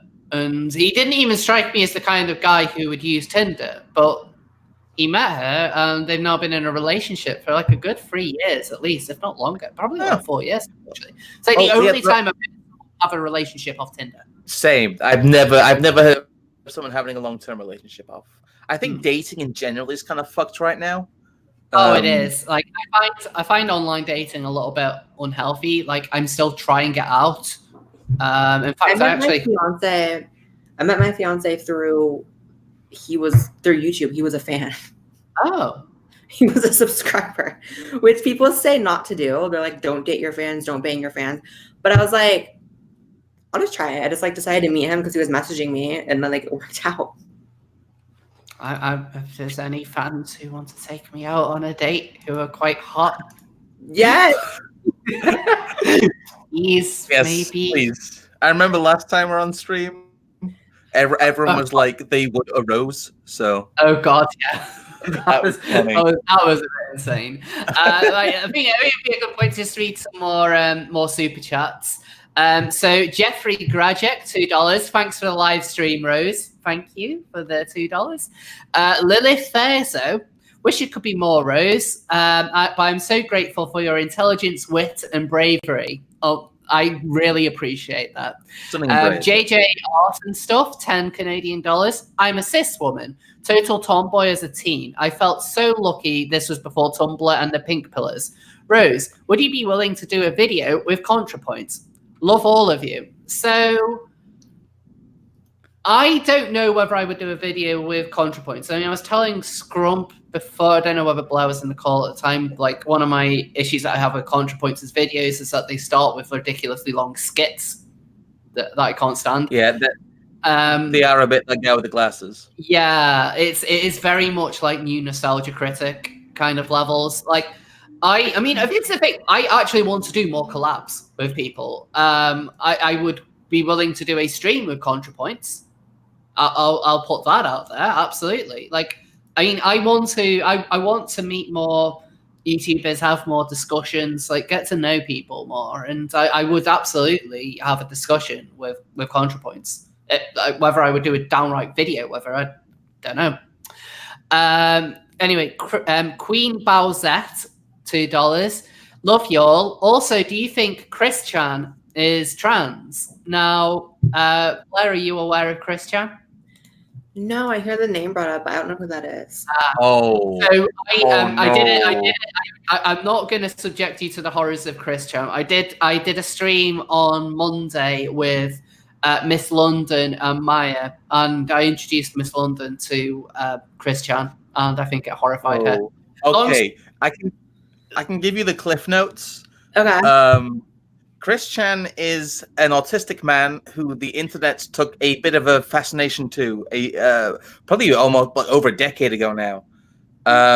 And there's like an entire encyclopedia about his life. There's like a lore about his life. He's like been catalogued and studied by the internet. Yes. And he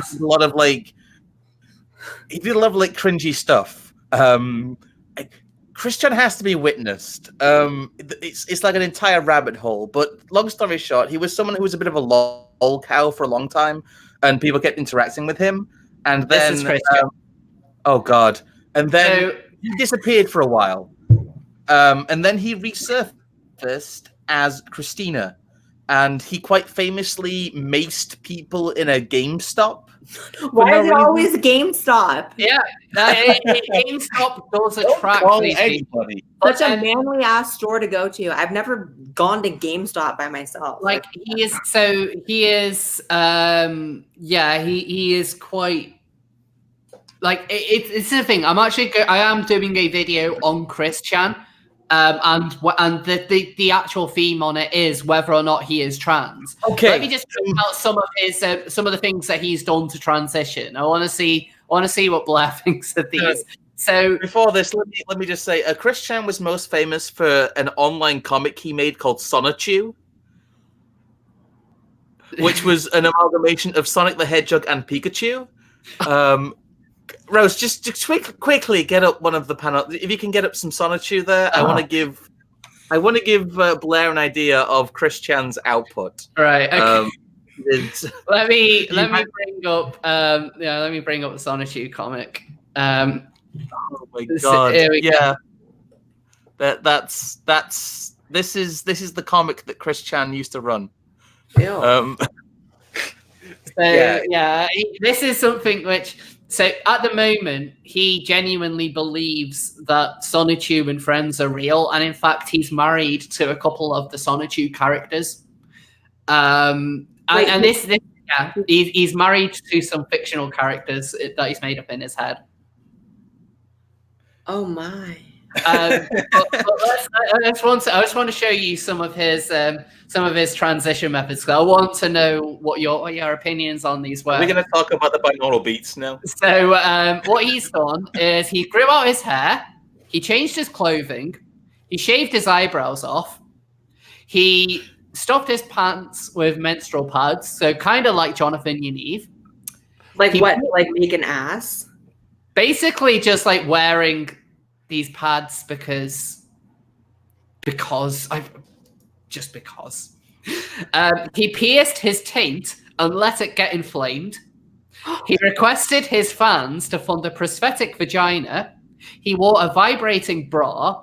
He took estrogel, subliminal frequency hypnosis, breast massaging, cutting open his taint with a knife, female hormone vitamins, taking actual hormones, and eating prunes and putting soy sauce and everything. Does eating prunes feminize you? Apparently, well, his understanding of it was that prunes and soy sauce have a lot of estrogen in it, so he would just put them on things, thinking that it would help him. Christian has many antics. He once got his mum to run someone down with her car because he was banned from a Pokemon tournament, and then he ran her over as well. His mom ran someone over? Yeah, like he was banned from a Pokemon tournament. So his mom actually ran someone over. Yeah, like at low speed. The guy didn't die, but he was hit by a car. He was hit by a car twice, if I remember rightly, because they switched drivers and then they did it again. What is this story? Christian once laid on the floor of a convention and refused to get up unless someone gave him $100. What else? So I am going to be doing a video on him. So if you want to really learn about it, it's going to be out in the next couple of weeks. Okay, one more. Chris Chan is also obsessed with a man in a pickle suit because he thinks this man keeps ruining his life. Oh yes.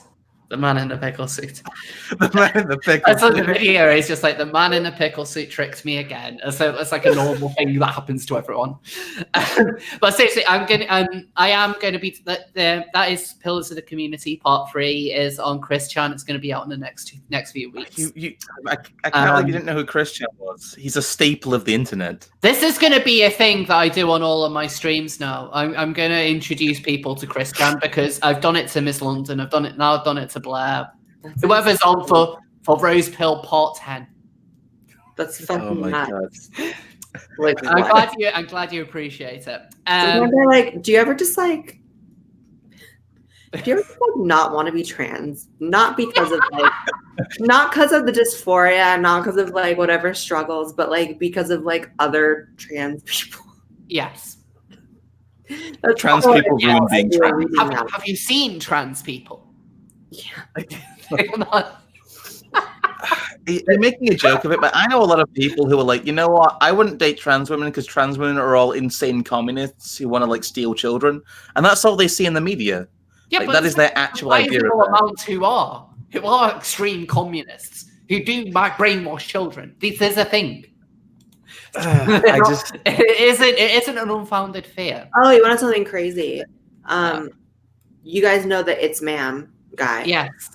Yeah. He just posted that his child, he has a son. Oh, for God's sake. And the son came out as non-binary. Oh, fuck off. Oh, no. The son's like 7, 8. Oh, God. And I don't know if it's like too much estrogen in my system right now or what, but like I saw like pictures of him with the kid and I started crying because the kid was so cute and so obviously like loves his dad, even though his dad is fucking insane, that like I couldn't with good conscience make a video about it. It just was so sad. That is awful. Like he is someone who is trying to launch himself as a trans activist. He's not doing a very good job of it. But I mean, did you see the rap record he released a couple of months ago? I heard about it. No, I missed this. Oh, it's embarrassing. Like I can't run sound. I don't think you can run I don't think you can run sound through StreamYards. I would play it if it could, but as far as I'm aware, what? I think you can run sound. I don't think so. I remember on a stream. I was on a stream the other week. Someone tried doing it and it didn't work. If you share a window and do it, you can do it that way. Sorry, less tech support. Anyway, I won't get into that. But yeah, he's another one who is a bit.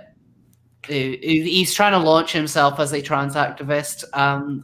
It's just frustrating that you had people in the community seeing this man, or this ma'am rather, being like acting like an absolute douche, and then they were championing it. Like there was genuinely people who supported this insanity. It's an irrational thing to do. People got so mad at my video I did about it, and I didn't even misgender the It's Man person. I didn't say in the video, this is a man, that's a man. I didn't say that, even though like I kind of wanted to, but I didn't. But like people had such an issue with it. Like, well, don't you understand what it's like? It's like, first of all, not really. Like I don't go through people calling me sir ever. It doesn't happen to me. And when it did, when I was younger and pre-transition, it was because I was pre-transition. It's like, you can't walk around hating the world because like they didn't choose to call him a man. It was because he looked 110% like a man. Like, he doesn't, she doesn't look like a woman. Like even in the It Is Man footage, you saw her, you wouldn't think ma'am at all. You would think sir. Because it's the way in which she presented herself, the mannerisms, the attitude, like everything about it. Nothing read female. Nothing. Nothing at all. So you're not going to get your precious ma'ams. And I don't think you can demand people refer to you in that way as well. What you should be doing is changing yourself. Sorry. Pardon me. To actually make sure that people do that subconscious, subliminally, as it were. Like they see you and they refer to you in that way. That's when it works. You don't get your pronouns by force. Yeah. It is simply not going to work. But these people... That's the thing. Well, that's why... Taking your pronouns.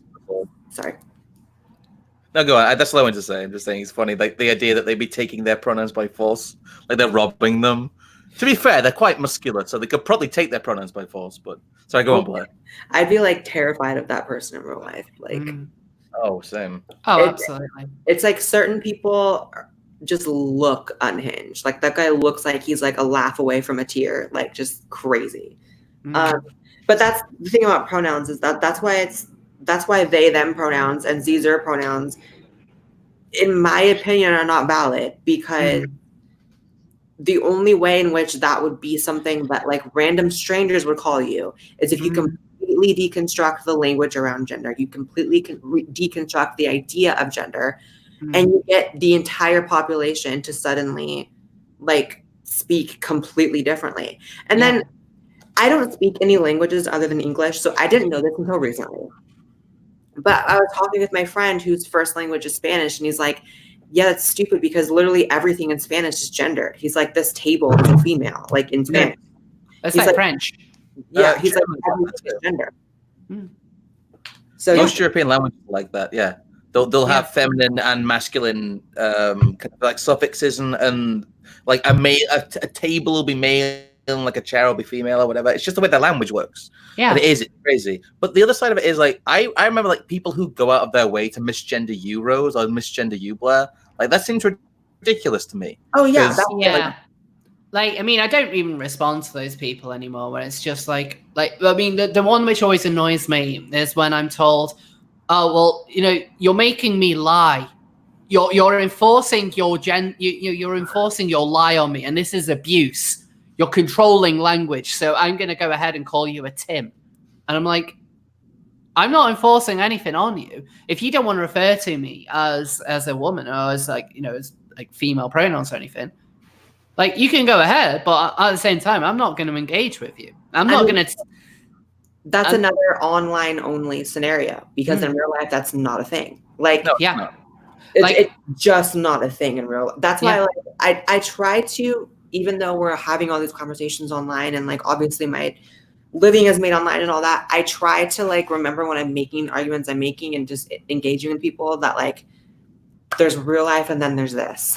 Because it's just so different. It's like another thing is like even trans women who like we're talking about passing a lot, but even trans women who don't pass, but they present in a way to where it's clear they would want to be referred to by female pronouns, society generally will.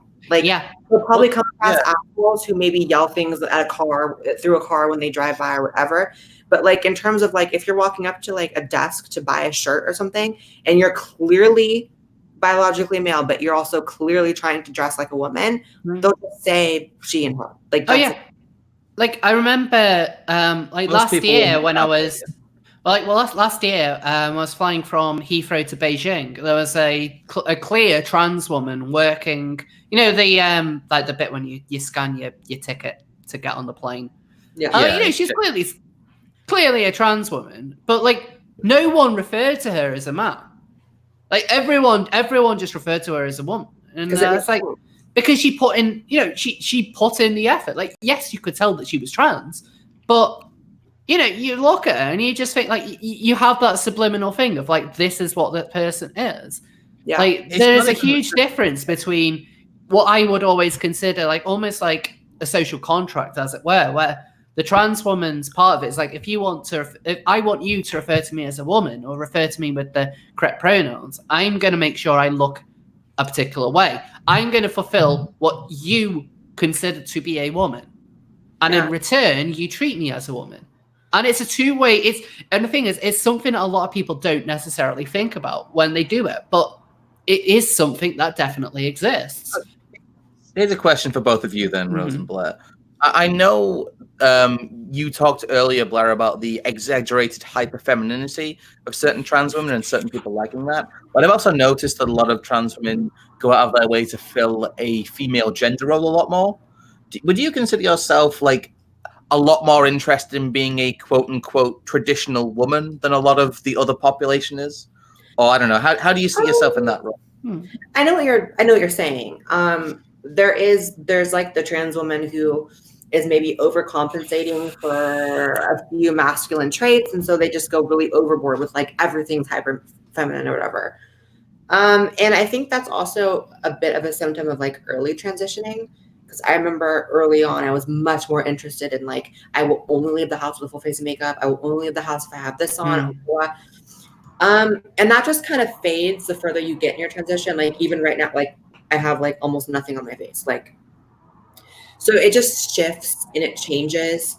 And you kind of learn as well that sometimes that like over feminization actually is like the clockiest thing of all. Yeah, like I only put on minimal weight. I put on a bit of foundation, a bit of mascara, bit of eyeshadow, and maybe something on my lips. That's like literally it.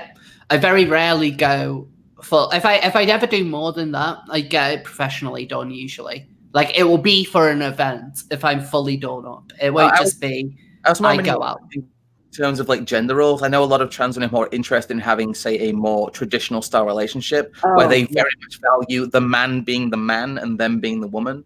Oh yeah, I want to be the woman in a relationship. Like I wouldn't want to be a man in a relationship because I'm a transsexual woman. I definitely want to be the woman in the relationship, but like a 2019 woman rather than like a 1950. Like yeah. You don't want to be. You're not we're not going to be typical housewives. Yeah, because definitely. like that is its own. If you're looking at like the 50s and stuff like that, like that's its own thing. Instead, what you want to be is like, what is a woman in 2019? Like Blaire hit it on the head. Yeah. It is that, which is what you're aiming for, and what you do more than that, because you just do it naturally. Like I don't sit there studying what a woman in 2019 is like. I just do it because I have no need to fucking study it. Like I just don't. Like it's interesting. Like I am pretty girly in some ways, but in terms of like, I feel like I'm very actually dominant in relationships. Like I'm very bossy. I like to control things. I like to decide what we're doing. I like to be the captain of the ship. Like that's very much me. Like I run my own business. I'm an entrepreneur. I make my own money. Yes. I've never depended on a man for anything. So in that sense, I guess that's not typically or traditionally all that womanly. Yeah. But there are other aspects where I'm more traditional. Like maybe there aren't that many after that thinking about it. I don't know. It's a mixed bag. I didn't like you prefer like presenting yourself a lot, but I know a lot of like feminists especially are very against they want to deconstruct the idea of femininity, and you're very obviously someone who tries to put themselves forward as being, attractive and female. I know you take a lot of physically, yeah. Appearance, definitely. Yeah. Physically, but that's also, I think, a symptom of like working in an industry where I'm on camera all the time, because before I started going on camera, I didn't do nearly like now, like I spray tan once a week, like I wear extensions, like I work out all the time. Like it's just a different lifestyle now as well. No, I mean, if I wasn't working a full-time job, let's say I did my YouTube channel full-time, I would have more time to kind of put in before I go on camera. I mean, I wouldn't exactly go ContraPoints level of like makeup and stuff. Like, I mean, a lot of my videos, I will literally shoot it. I'll get straight back from work and it will just be like, right, I have to shoot and edit it tonight. And you don't kind of have that full-time. I think it gets a bit carnival drag queen sometimes, but... Yeah, I mean, ContraPoints definitely does go down that route. I mean, I understand what you mean though. About you would put a lot more. I don't know. Do you think that as someone who's had to transition and fulfill a female role, do you think you appreciate it more than a lot of women do in a lot of ways? I know a lot of feminists are very. It's almost like they reject their own femininity. It's a very, especially like the TERFs. Some of them, like they're like the second wave feminists, and they're very bar burning kind of 1970s style. Yeah, and maybe that's why they're so resentful of you. Is because you've kind of embraced what they've left behind. Perhaps. I don't know. I think like when you transition, you start to develop a little more. The further you go along, you develop more of like an appreciation just for like women's beauty. Yeah. Because you find yourself trying to like conform to it a bit. And for me, like I always say like I'm almost bisexual now that I've transitioned, because it takes you through this journey of like just appreciating like women's beauty more. Like I never sleep with a woman, but I find women like a lot more attractive than I used to, because I realize it's like when you're trying to adhere to those certain physical qualities, you start to really see them as more beautiful, I guess. Yeah. Like the way that I kind of look at it is when I see a woman who I know is like attractive, all I will look at is like the things that I kind of think like, I wish I had like that body. I wish I had those legs. I wish I had that wish my hair looked like that. It's not kind of like a sexual attraction, but it's more of like an appreciation. It's like, I want to get that. I want to look like that. It's a big difference to like thinking that's really hot, because like I'm not sexually attracted to women. Like there was a time when I thought that I was, but I never really have been ever. And it's for a while I would call myself bi, and that was simply not true. Like I will say chat is just calling you both pretty now, which is funny. Aww. Bless him. Although there are a few trans women there who seem to be agreeing with you that they're saying they definitely appreciate femininity a lot more now that they've had the transition. Well, yeah, and it's not a sexual thing. It's more of just like a yes, bitch. Like, you look fucking beautiful. Like, yes, like yes, that kind of thing. Yeah, exactly that. But then I think that is something which a lot of women that I know are very much like that as well. Like they will appreciate like nice bodies, nice boobs, nice this, that, and the other. Like, this is what I've been used to. Like all my like female friends, and they've all been like that.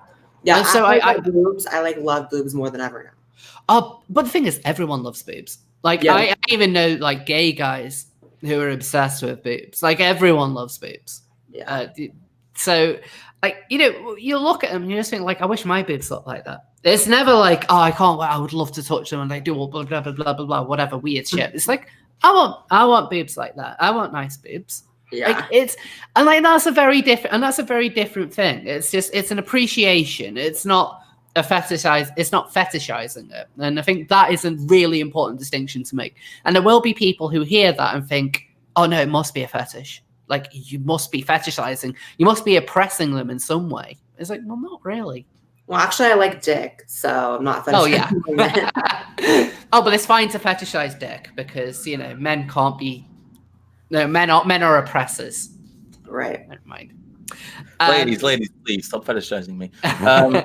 So I just want to read out a few more super chats real quick.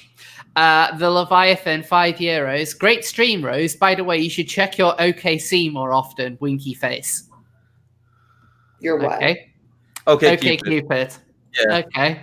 Someone's being hit on. Someone is. I swear to God, every day I get like tweets and DMs and emails with screenshots of like people using my picture on Tinder and OkCupid and all that stuff. And they're like, "Are you on Tinder in Tennessee right now?" I'm like, "Think I'm on Tinder in Tennessee?" Like, no.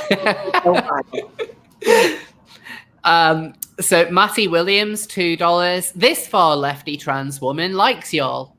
That's actually really cool. Like, we can disagree politically, but as long as we can get along, that's what the important thing is. Like, I have friends who are on the far left.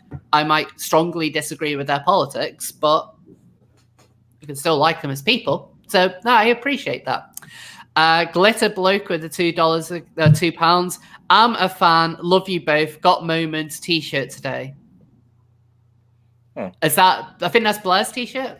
Oh, you got my shirt today? That's the Moments T-shirts, I think. I'm so flattered. Thank you.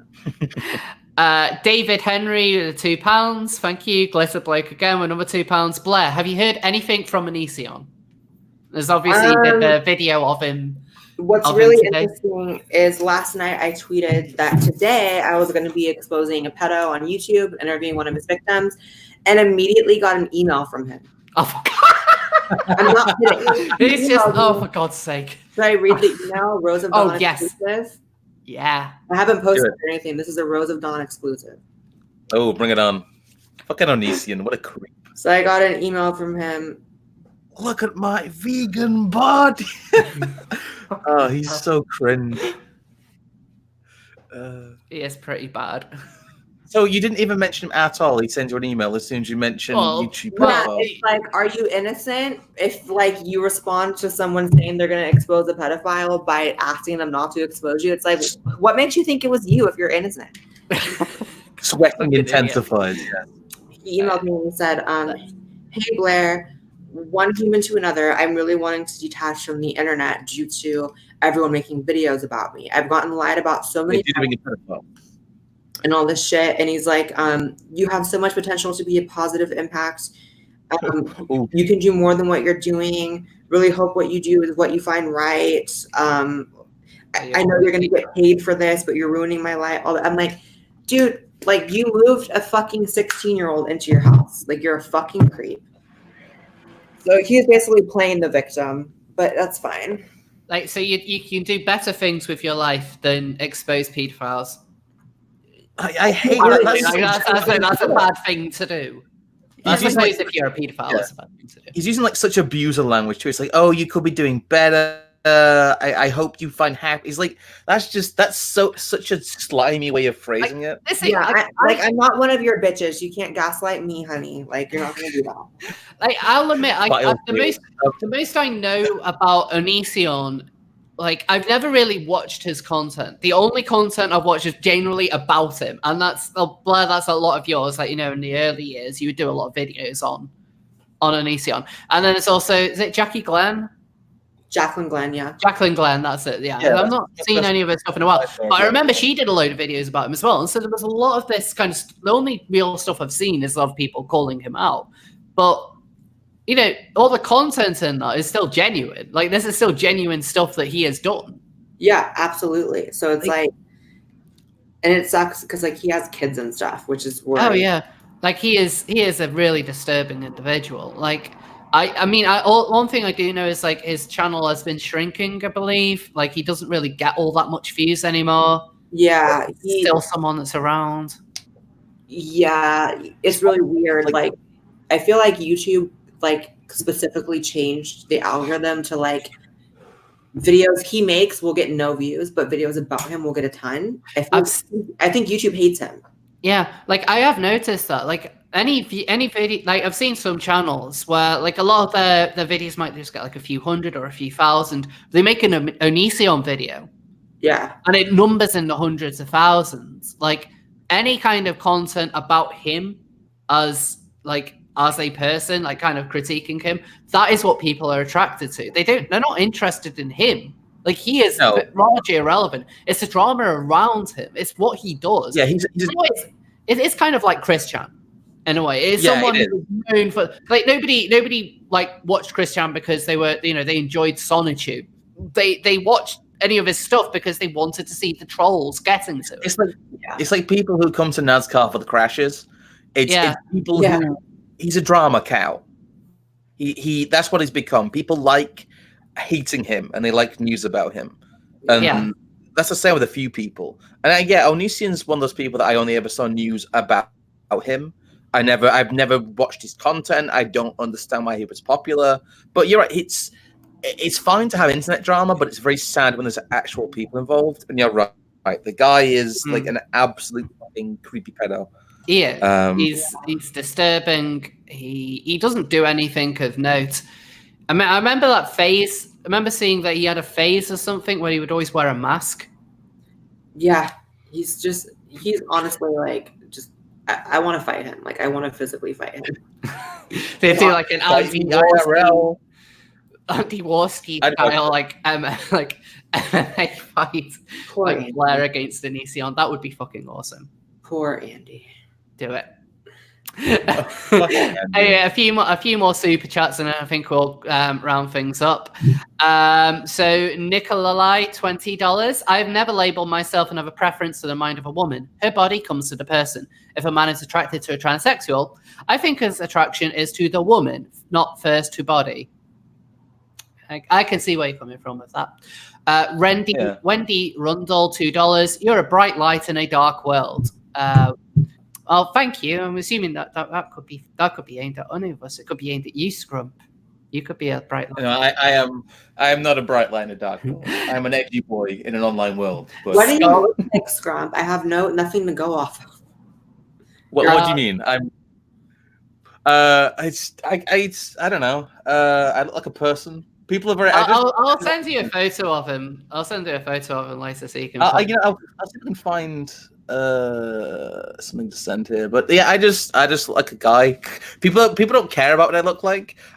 I remember when I tried to go under my real name for a while and people forgot who I was. I'm most notable for like having memes in the news.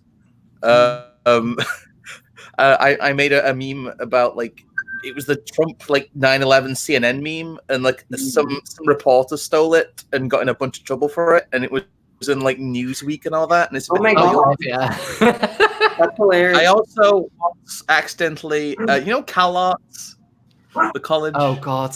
What color? Yeah, I made a joke about CalArts, and they closed the campus because they don't understand how memes work. CalArts was closed down. Yeah. CalArts closed for a day because I made a joke. Yeah, that is a legitimate thing that happened.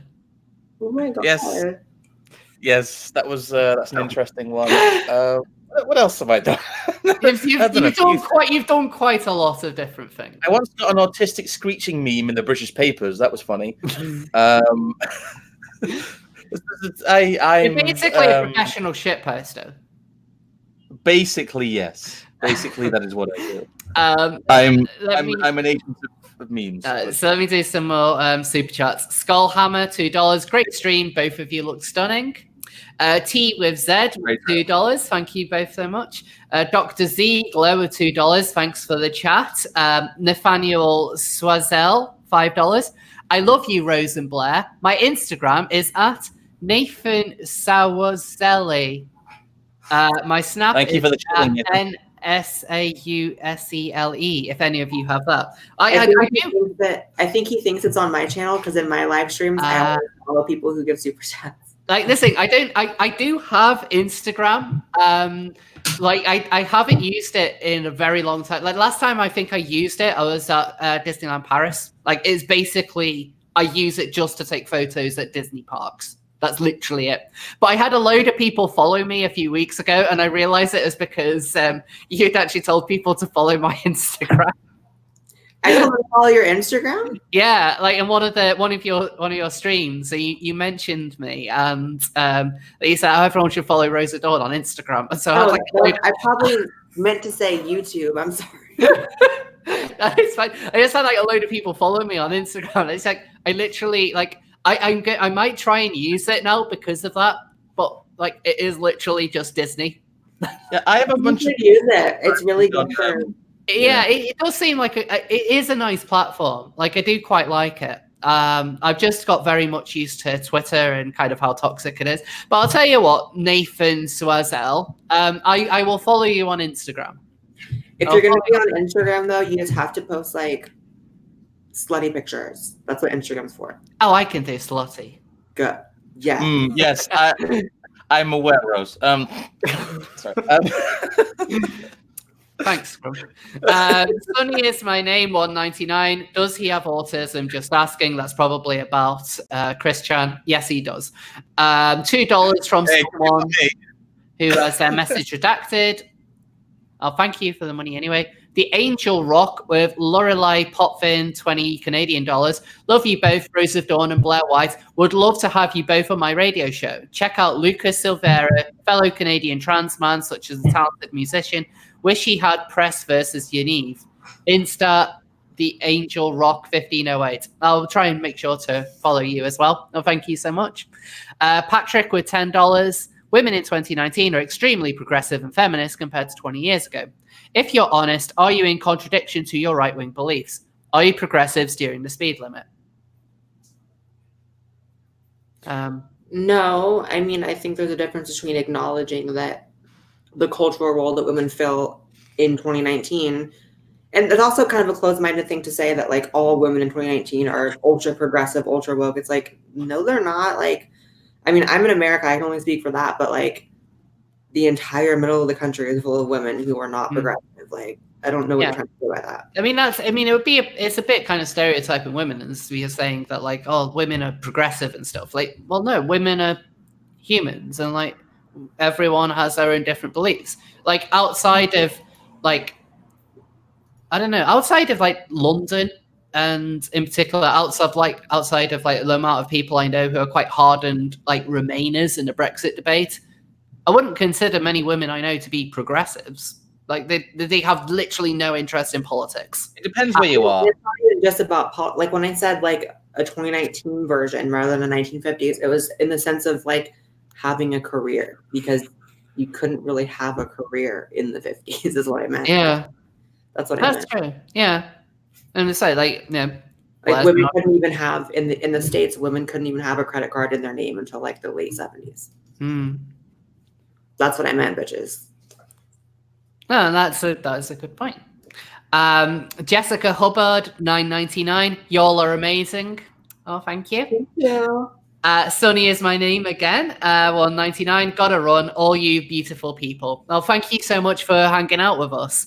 And Revenants with £2. We need to hang out more, Scrump. So Revenant's the guy who was out, one of the people who was out with you over the weekend. He's one of the ones who was out with us in Manchester in April. Yeah. Yes. When we were, when we had that night with your fan, your fan who turned up and was like, the weird guy. Sorry about that. Yeah, that was fucking weird. Like he turned up like on a night out with like what I look like. That's kind of what I look like. That's like I don't know. There's not many pictures of me on this PC, so. That was just a weird night because like of everyone, it's like we were there with Dankula and it's like your fan who turned up. Well, to be fair, he clocked Dankula too, but yeah, it's weird that someone recognized me in public. That was odd, since I don't really put my face out there much. That was quite creepy. Anyway, I think this would be like kind of like a good time to kind of get things wrapped up. I know we've been streaming now for just over 2 hours, and it is 20 to 1 in the morning, and I've got to be up early for work, even though I've been drinking most of the night. So that's going to be fun. But anyway, just before we go, I am working on a couple more videos. As I mentioned, the Chris Chan Pillars of the Community is going to be coming up, if not this weekend, hopefully the weekend after. A lot of it has already been written and recorded. I just need to finish it up on it, and I hope you all check it out, share it. Like, I want Pillars of the Community to kind of be the thing that I am known for more than anything else. That's like, if anyone wants to help me out in any way, please share those videos. Like, that would really mean a lot. Those are my favorites of yours. That means a lot. I watched your Stefankny video with the and you actually had a clip. Great video. I genuinely like screamed because I was just like, oh my god, I can't believe like something I did made it into one of your videos. Like that genuinely made my month. Aw, I love that. That really meant a lot. But yeah, Trans Stupid will be out next Tuesday. There probably will be another video out beforehand. But anyway, Blaire put out a video which we were talking about on Onision. That's really worth watching because she has an interview with one of the girls who is alleged that Onision and Onision's husband thing is like actually like, you know, kind of groomed her. Which is incredibly disturbing. So please go check that out. She's doing a lot of good work exposing a lot of dangerous predators. And Scrump, you can catch him on Short Fat Otaku's channel, Dumping. I've done it. I was on Dumping with Scrump with Lilith a couple of months ago. I keep on telling Scrump to get me into another one. Do it. We struggle to record them right now. You're lucky I'm on here. I'm very unavailable at the moment. You need to do one. Anyway, I think this is a good point to end it. So thank you to my guests at Blaire White and Scrump, who have been brilliant as always. Thank you both so much. And no, it's honestly, it's my pleasure. And thank you all for tuning in. Please be sure to like and subscribe, and also make sure to subscribe to Blaire and follow us on Instagram, apparently. And we'll see you all next time. Bye. There we go. I put a picture of me in the sidebar there, but everyone was asked.